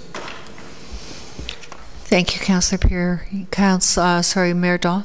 Thank you, and I appreciate Councillor Perry's comments. First of all, this is just for the remainder of this term, so we're not the next term. One of the challenges that we have, and this would be better suited if the province had allowed the region to be, and the region and the local municipalities to be a little more comprehensive in how the alternate was going to come forward. This is the best that we have it right now, and we keep trying to push that ball up the hill. This is better than what we have now. Not as good as what we'd like, and you may not be aware, but King Township actually did that because Mayor Pellegrini actually happens to be in Korea right now with his daughter in the Olympics. So I appreciate your point. I'm of the opinion that we should be in a position. We've been asking for an alternate of some way, shape, form, or another at the region for years. We've got something. I'm of the opinion we should be able to move forward on it. Thank you. Thank you. Councillor Thompson. Thank you, and I just want to make a couple of quick points. First off, I don't believe this is just for this term, since we are amending the bylaw, and so that bylaw will carry on into the next term unless it's amended again, and so my perspective is that this will move forward for the next one. Secondly, I appreciate Mayor Dawes' statement, but I would argue that we have not been advocating for an alternate all this time. We've been advocating for additional representation, and we may see it differently, but my perspective is we might have settled for an alternate because we couldn't get additional representation, but that's something that we can debate offline. I have a couple issues. I do certainly, I agree with the perspective that the timing is not right. There's only 5 regional council meetings left before the end of the term, so to speak. I think the timing is concerning. I'd rather see it be set up for December 1st, 2018, or the next term of council. Again, I see this as let the next council decide who that person is. For all we know, the deputy mayor of the next council may or may not be able to attend meetings on Thursdays or have conflicts, so I would rather see them let out. The one fundamental issue I have with this is Clause 3. That regardless of whether they go or not go, they get paid an additional $100 a month just to read the agenda. And, my perspective on that is that, it's my responsibility, and I believe it's all of our responsibility, to be well informed. And that means staying current on those issues that impact Aurora. And that includes stuff that happens at the region. Recently there's been a number of articles written about the Upper York sewage solution and that impact and what it happens. Well, technically that doesn't come in front of us here, but we still need to be well informed about it and read about it. We get the regional council update about things that are happening as well. There's a responsibility for us to read that. And so just fundamentally, I'm opposed to paying somebody additional money to read an agenda that I think that they should already be at least aware of those issues that are important. And in all honesty, they have time to do it should they be required to go to a meeting. And so, for those reasons, I'm not in support. Councillor Tom. Thank you, Madam Chair. Initially, my comment was, why not just coincide the date with the start of the next term?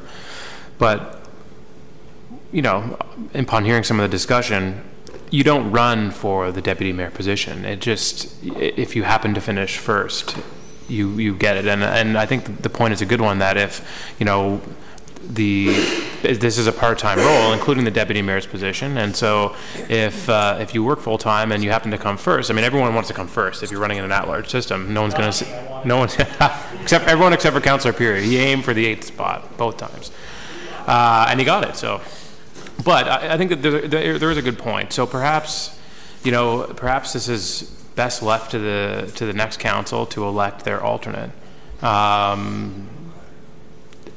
You know, as I said, I mentioned that initially I thought maybe just moving to the start of the term is fine, but you know, there might be someone who makes a deputy mayor, and then at that point then they have to amend it anyways. So to me, you know, just allowing this to take its course to the next term is fine. So I'll be against it as well. Councillor Maracas. Thank you, Madam Chair. And I'll make it brief. I agree with the majority of my colleagues around the table. I think this is something that we could wait till the beginning of next term and allow that council to make the decision on who would be the alternate. But through you, Madam Chair, I'm not sure which staff member I would ask this question of, so maybe I'll just route the question and someone can raise their hand and answer it. I know that the change was made on the provincial level within the modernization of the elections, the modernization of Ontario's Municipal Legislation Act. Was it the province that made this change specifically? They put this forward, or was it the region that advocated for this, or was it people at the I'm not sure if anyone can answer me that, or was it just the province that decided on this to do this? Through you, Madam Chair, is certainly provincial initiative, but I think I don't know too much of the backstory. Maybe Mayor Daw even might be better to speak to it than I am. But whether the region strongly advocated, it sounds like they did. But it was certainly a provincial legislation amendment that created this opportunity for the town. Mayor Daw. And it's a good question. The region and the local municipalities have been advocating for and Councillor Thompson is absolutely correct. We've been advocating for a second representative at the regional council for quite a while. The region has gone forward with that to the province. It's the province who came back and said, here's what we're giving you right now. Settling for, I wouldn't agree that we're settling for second best. We're going with what the province has decided that they will do at this point, and keep the pressure on to move forward to give us a second representative at regional council.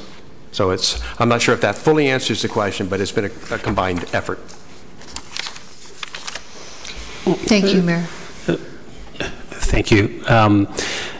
Yeah, so I mean, actually, I'll agree with Councillor Thompson. I think this was, in my opinion, it's a little bit of settling. I think that having this come forward and the province putting this forward instead, I think essentially kills all chances of any more conversations about us possibly getting that second seat. That's the way I look at it, and that's what I see happening. So it's unfortunate that it's ended up this way. Thank you, Councillor Abel. Thank you, Madam Chair. And I'm not surprised at the comments around the table.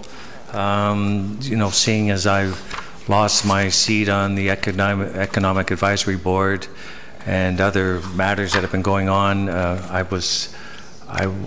didn't realize you would go to this level.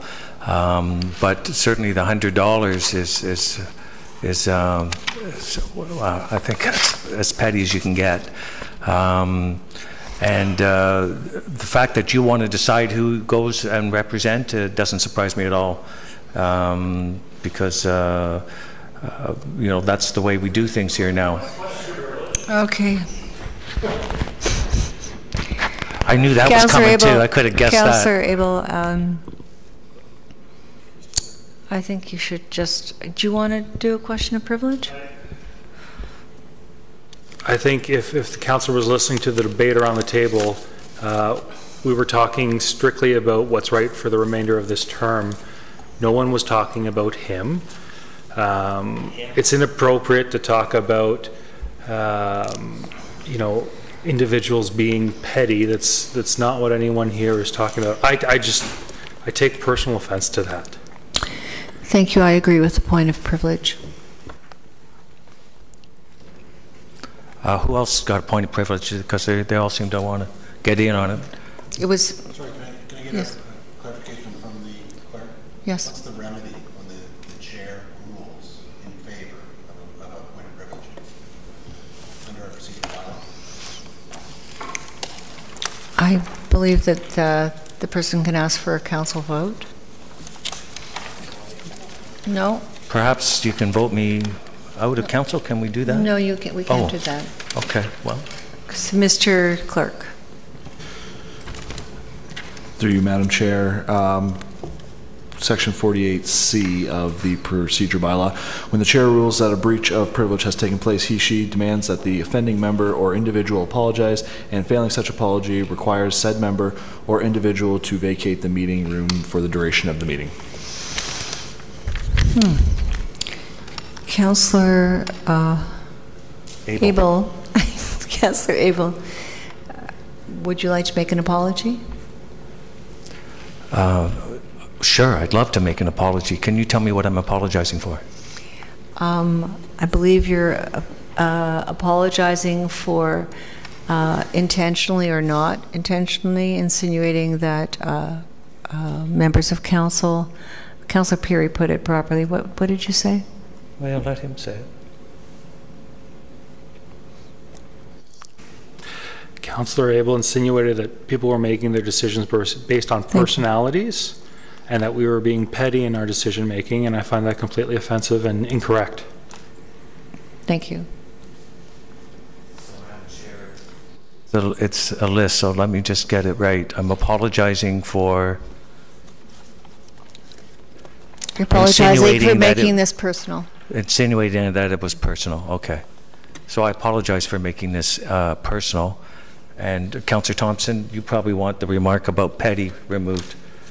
So I'll apologize for saying that it was petty as well.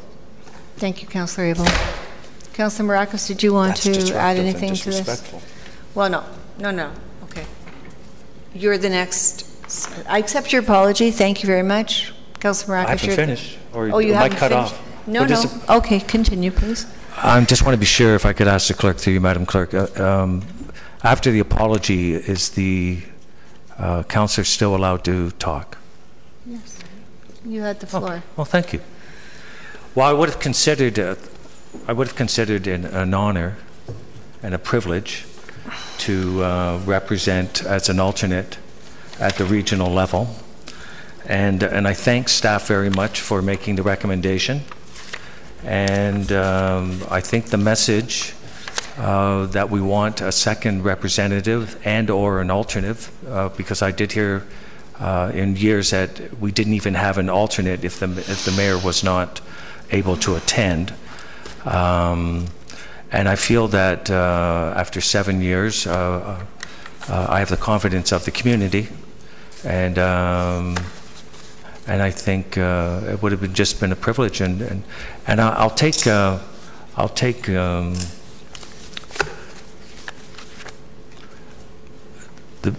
fact that it was even brought forward and recommended as a privilege and an honor. So I thank the staff for bringing this forward, and I want to thank the province and the region for making the recommendation to this council. And I'm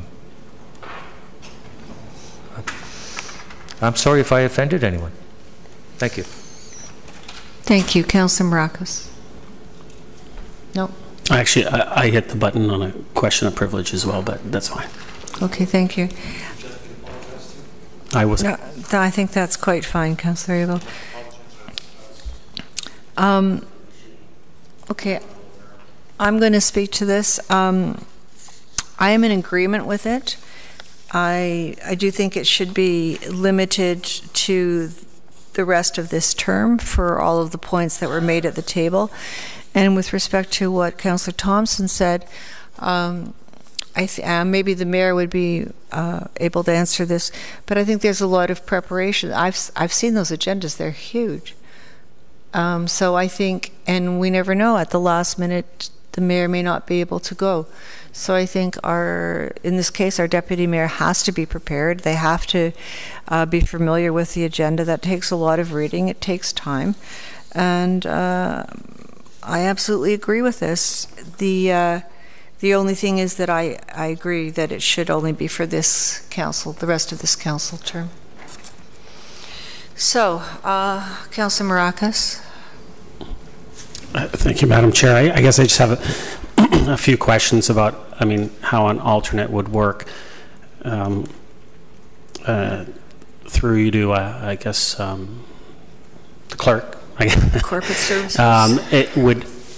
Would the alternate be a proxy vote for the member, or would they be making a vote on their own decision making? You've asked this before. Through you, Madam Chair, there's no legislation that deals with that. That's up to the alternate member and the sitting member. I'll just leave it at that. Thank you. I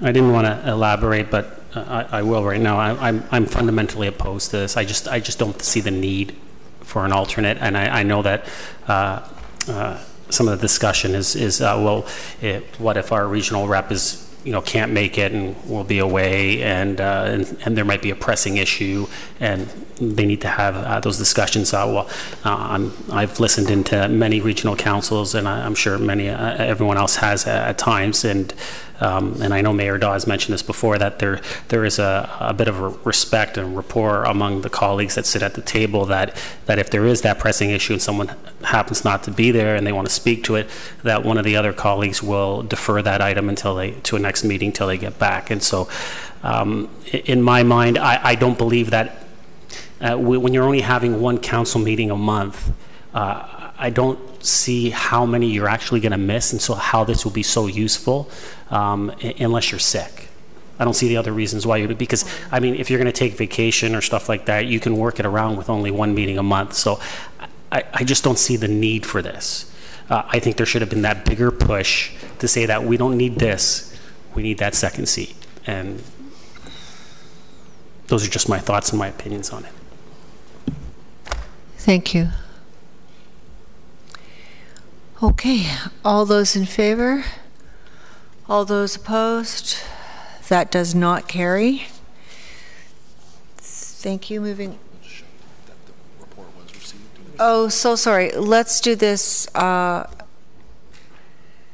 I will ask the clerk to divide this when he reports this on the GC minutes, that our intent was to receive this, but we voted against it. Is that okay with council? It's not really proper protocol, but thank you. I think the intent, thank you. Okay. Mr. Clerk, is there anything on this? Okay, this is up to council. It's 11 o'clock. Is there the will at the table to extend the hour? And will you move it for a certain number of minutes? 30. Is anybody seconding 30? Holy smoke. Okay, all those in favor? Opposed? That carries. Okay, it has to be 2/3, but I think we had 2/3. Yeah. Thank you. Thank you. The election signs are up for grabs. Well, that's not true. The report needs to be put on the table. That is true. The report needs to be put on the table. Thank you, Councillor Maracas. Thank you, Councillor Humphreys. Appreciate that you thought I was funny. Okay, so would anybody like to speak to this? Councillor Maracas, you. Thank you, Madam Chair. Through you to, I guess, Ms. Van Leeuwen. Ms. Van Leeuwen, the nice listing of the areas where signs can be erected during the election, will that be provided to all candidates, and so everyone will be fully aware of where they can and cannot erect election signs? Ms. Van Leeuwen? Through you, Madam Chair, yes, we will work with the region to provide a comprehensive package that will include both the region's information as well as the town's information. Thank you, and it's great to see that we will be completely enforcing where the signs are, because I know that's been an issue through many elections, and not just municipal, provincial, and federal as well. So this is, just through you, I did not see it in the report, and I might have missed it. Will we also, through you, Madam Chair, to Ms. Van Leeuwen, will we also be enforcing the regional roads as well? Through you, Madam Chair, we do partner with the region on the enforcement efforts, and for the most part, they do rely on us to enforce the bylaw on their regional roads, yes. And just as a follow-up, Madam Chair, will there be, is there some kind of reimbursement for that?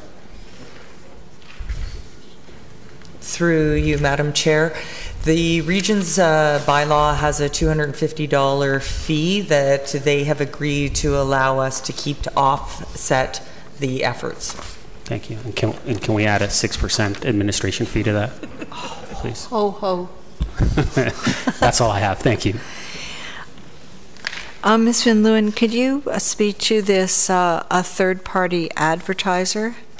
Has that always been in our, I'm sorry, I'm on page 3.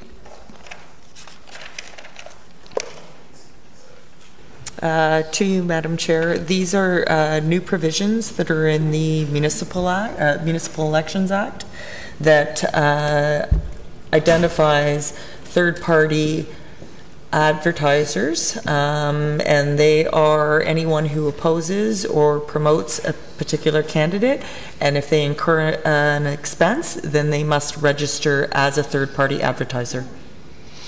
So they can basically be advertising on behalf of a particular person, and they also have a certain amount of money that they are allowed to spend? Perhaps the clerk could respond to that. Oh, thank you.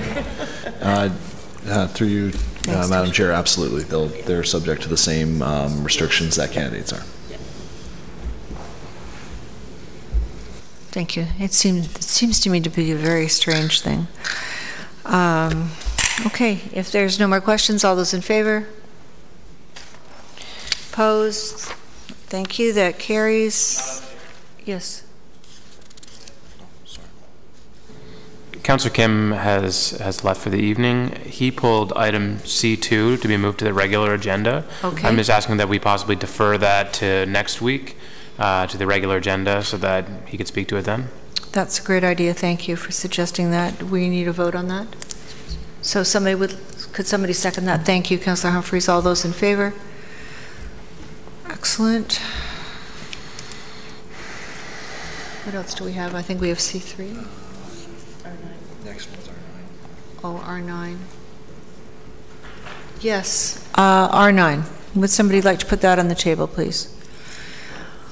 Okay, thank you, Mayor Daw. Thank you, Councillor Peary.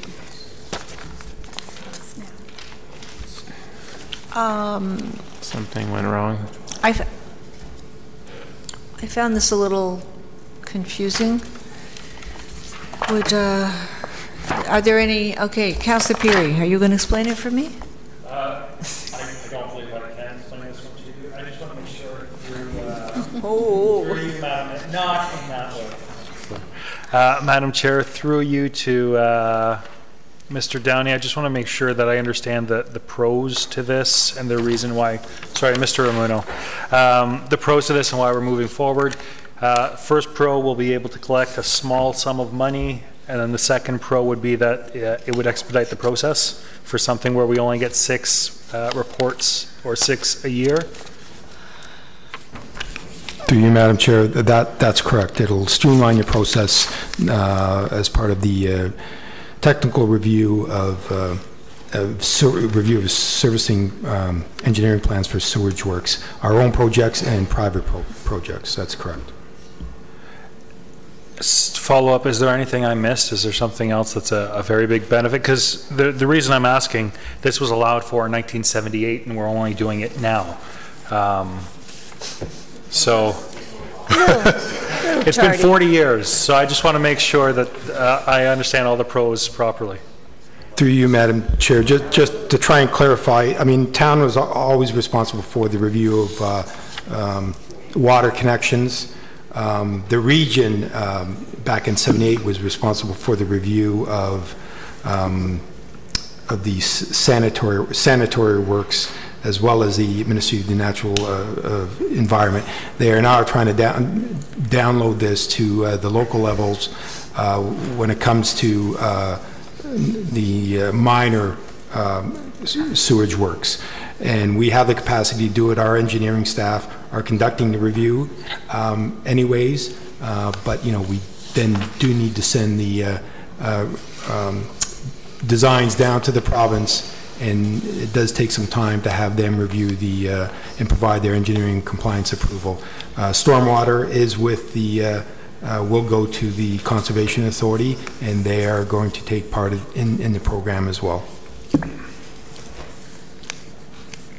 Councillor Thompson. Thank you. If you allow me, I'd like to ask a question of Mayor Daw, who's chair of the Lake Simcoe Regional Conservation Authority.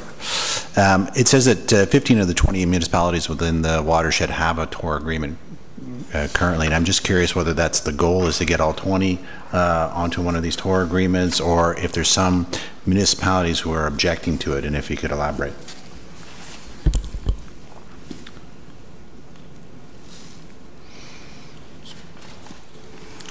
I'm sorry, I can't answer that question directly because I have not had that discussion with the specific municipalities.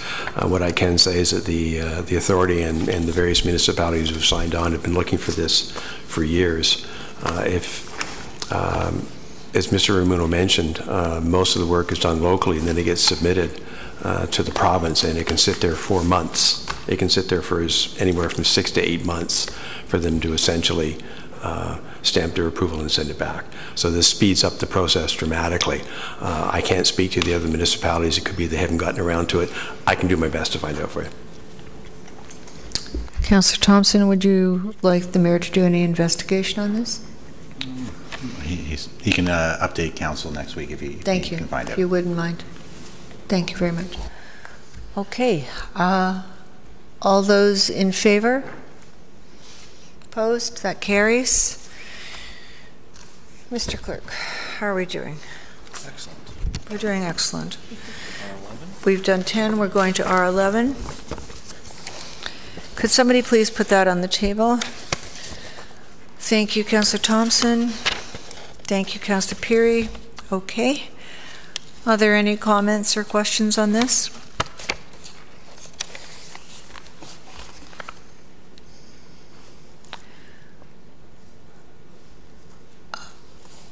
Okay. All those in favor? Thank you. That carries.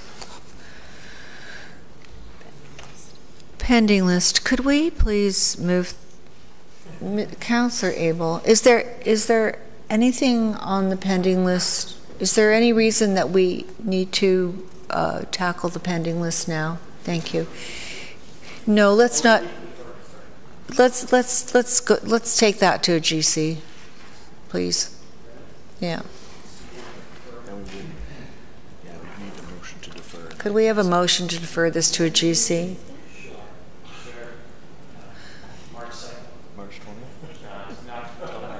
Is March 20th our next cycle? Are you okay with that? Yeah, can we just move it further up, not at the end of the agenda? Yeah, can we put this to March 20th, but put it up front because we don't want to have to defer it again?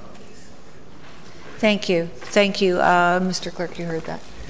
Okay, all those in favor? Opposed? That carries. Thank you. Are we done? Nope. R13, please. Thank you, Councillor Tom. Seconder for R13. I've got Thank you. Thank you, Councillor Peary. Thank you, Councillor Humphreys. Sorry to pick on you. Oh, Councillor, thank you. Thank you so much. Councillor Tom has got it. It's on the table. Are there any comments, questions? Okay. All those in favor? Opposed? That carries. Thank you.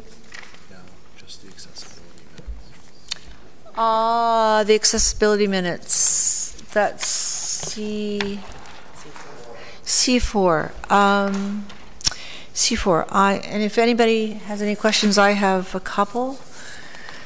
Councillor, I guess on page 4,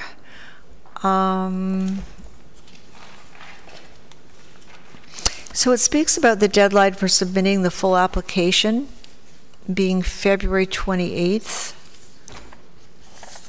Hold on, I'm not sure what I'm talking about. This is the Community Transportation Grant Program, Municipal Stream. So it's coming to us now. Okay, that gives us time. Next Tuesday is the 27th, so that gives us time to approve it. We'd have to approve it at council and then it could be submitted. Mr. Clerk, is that correct? And they're ready to submit. They're ready to submit. So it just has to be approved by council? No, Mr. Clerk, could you clarify this? We're just receiving the minutes with this case, so I believe that it's staff's intention to submit the grant without council approval, but I would need to talk to the accessibility or the acting accessibility advisor to confirm. Thank you very much. And I guess through myself to Councillor Abel, under new business, it said the committee discussed barriers to accessible general committee and council meetings. I think there was a comment last week about that with respect to coverage and the need for a barrier-free council chamber and challenges with the audio-visual system in the council chambers. So that was just a new business item. Is that, are we going to do anything about that?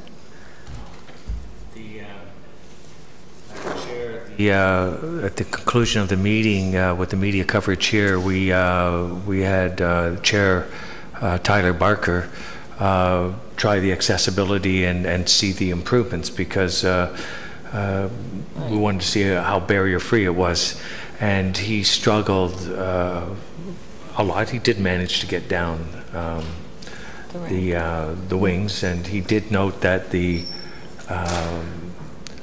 this has helped. The level, getting that flush was helpful. It's still a bit to come around. The chairs were moved in to squeeze a little more room, but people would have to actually leave their seats. And the podium, although it does come down, he can't reach it because it doesn't allow clearance for his legs to go under to reach the microphone as such. He has to stay back like this. So the comment was that council could have done better and could have consulted, and when we spent $500,000 on an audio system, we could have put a little bit of money towards putting a ramp down that works properly, and it asked if a wheelchair could fit under there. It's always good when you go to the advisory committee, the accessibility advisory committee, especially for the ones that are disabled, for their opinion, and they could easily have said, if you just keep that a bit higher, my legs will get under and I can speak into the microphone. And if we soften or took options to get a ramp, and there are probably several, it would be easier. So that was basically the new business. That was a challenge. And the audio-visual system, is that? I think the point about the audio was just the podium. Okay, thank you. Mr. Clerk, do you have anything to add? Through you, Madam Chair, just briefly, these deficiencies have been outlined in the accessibility plan, the multi-year accessibility plan, I believe. So, staff are aware, and we'll be certainly looking to take care of this in the coming years. I've been here before. I was going to say it could have and should have been, when we put all the money into the audio and made amendments, we could have considered at that time those minor changes. I think that was the point. Mr. Clerk, and is it within the realm of possibility to have another, because we have our accessible seating at the back, would it be possible to do something so that somebody could access this more easily instead of? Councillor Abel. Madam Chair, I think the objective of the AODA and us is to be inclusive. I understand.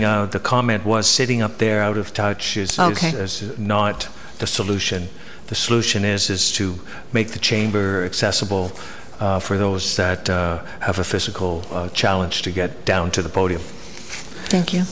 And we did some work on that last term, and I did vote to have that done. If I recall, I think I was the only person, but I could be wrong on that because it meant spending a lot of money. Okay, I guess we're finished. Mr. Clerk, are we finished? Motion to receive. Oh, we have a motion. Thank you very much. We have a motion. All those in favor? Thank you. Do we do new business? Is there any new business? Okay, quickly, a resident said to me, when you get off the platform, the GO platform at Wellington, there is a smell of cannabis in the air, and it's not a really great introduction to Aurora. And I know that we do have on Edward, perhaps, right there in the corner. We do have an issue with that. So I'm just putting it out to council that may be something that we want to try and tackle, because it really isn't a good introduction to the town.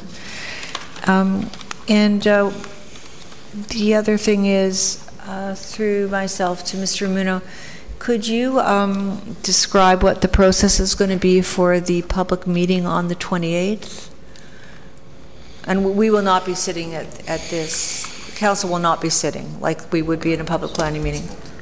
No, Thank you. To you, Madam Chair. No, so on Wednesday, February 28th, from 7 to 9, we've scheduled an open house to receive input from our residents on the council-directed study of our stable neighborhood policies and zoning permissions.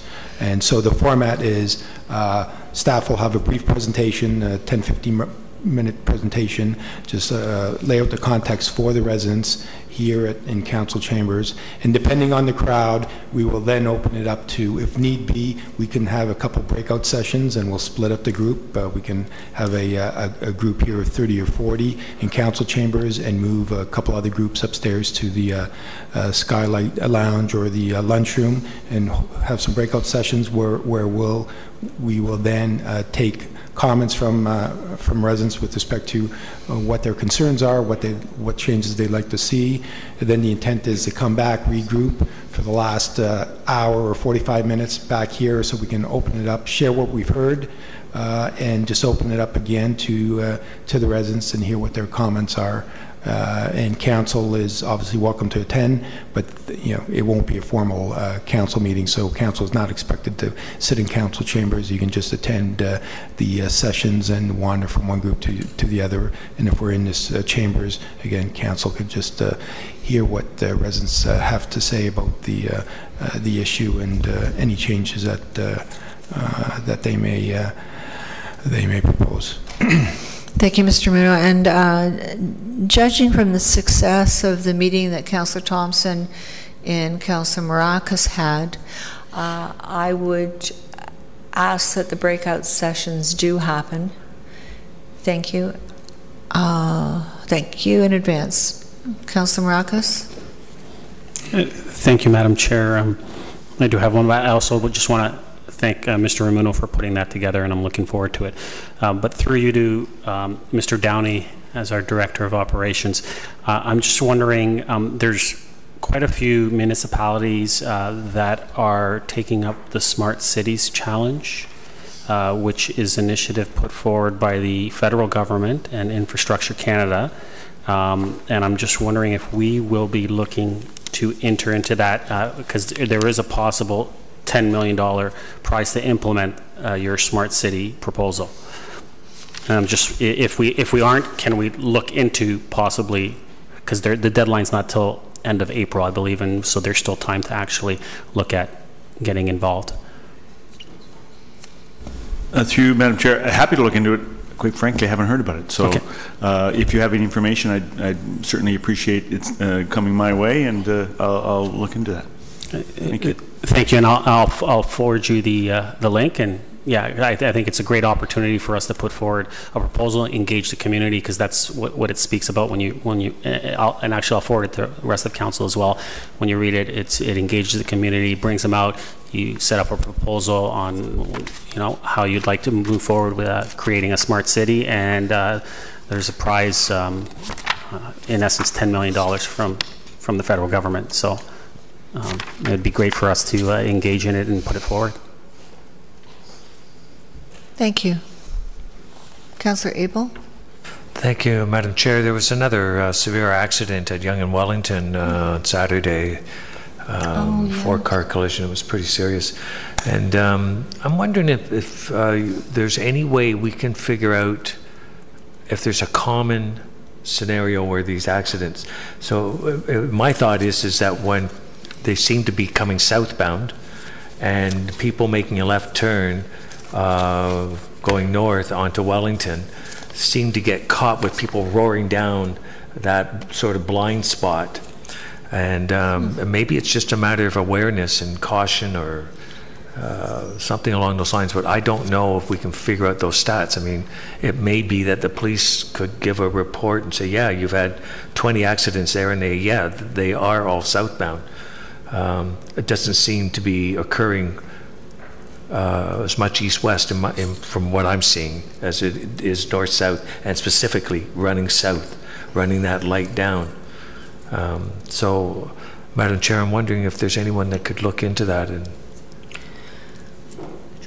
thank you very much. I'm just wondering if there's a traffic analyst under Marco. Okay, it would be might be beneficial. Then we might be able to just target exactly what's going on. Thank you. And I've heard that it's one of the most vulnerable intersections in the region. So good that we would have any extra information. Yeah, Madam Chair, and that's exactly it. And we should tell people you're coming to one of the most accident-prone when people are coming in, and don't run red. Something. Thank you. So people take that extra moment. Thank you very much, Councillor Thompson. Thank you. Just picking up on that, Councillor Humphrey's not here, so perhaps I'll speak for her. Did she not bring forward a motion for a traffic advisory committee? Yeah, I seconded it. Just curious where that is, and why wouldn't that be something that supposed committee would be dealing with or looking at? We did Play Speak instead. Play Speak, yeah. That was a council decision. Gotcha. Thank you. If I may follow up, we replaced that with Play Speak. Mr. Muno or Ms. Van Leeuwen, does anyone want to comment on that? It's on the pending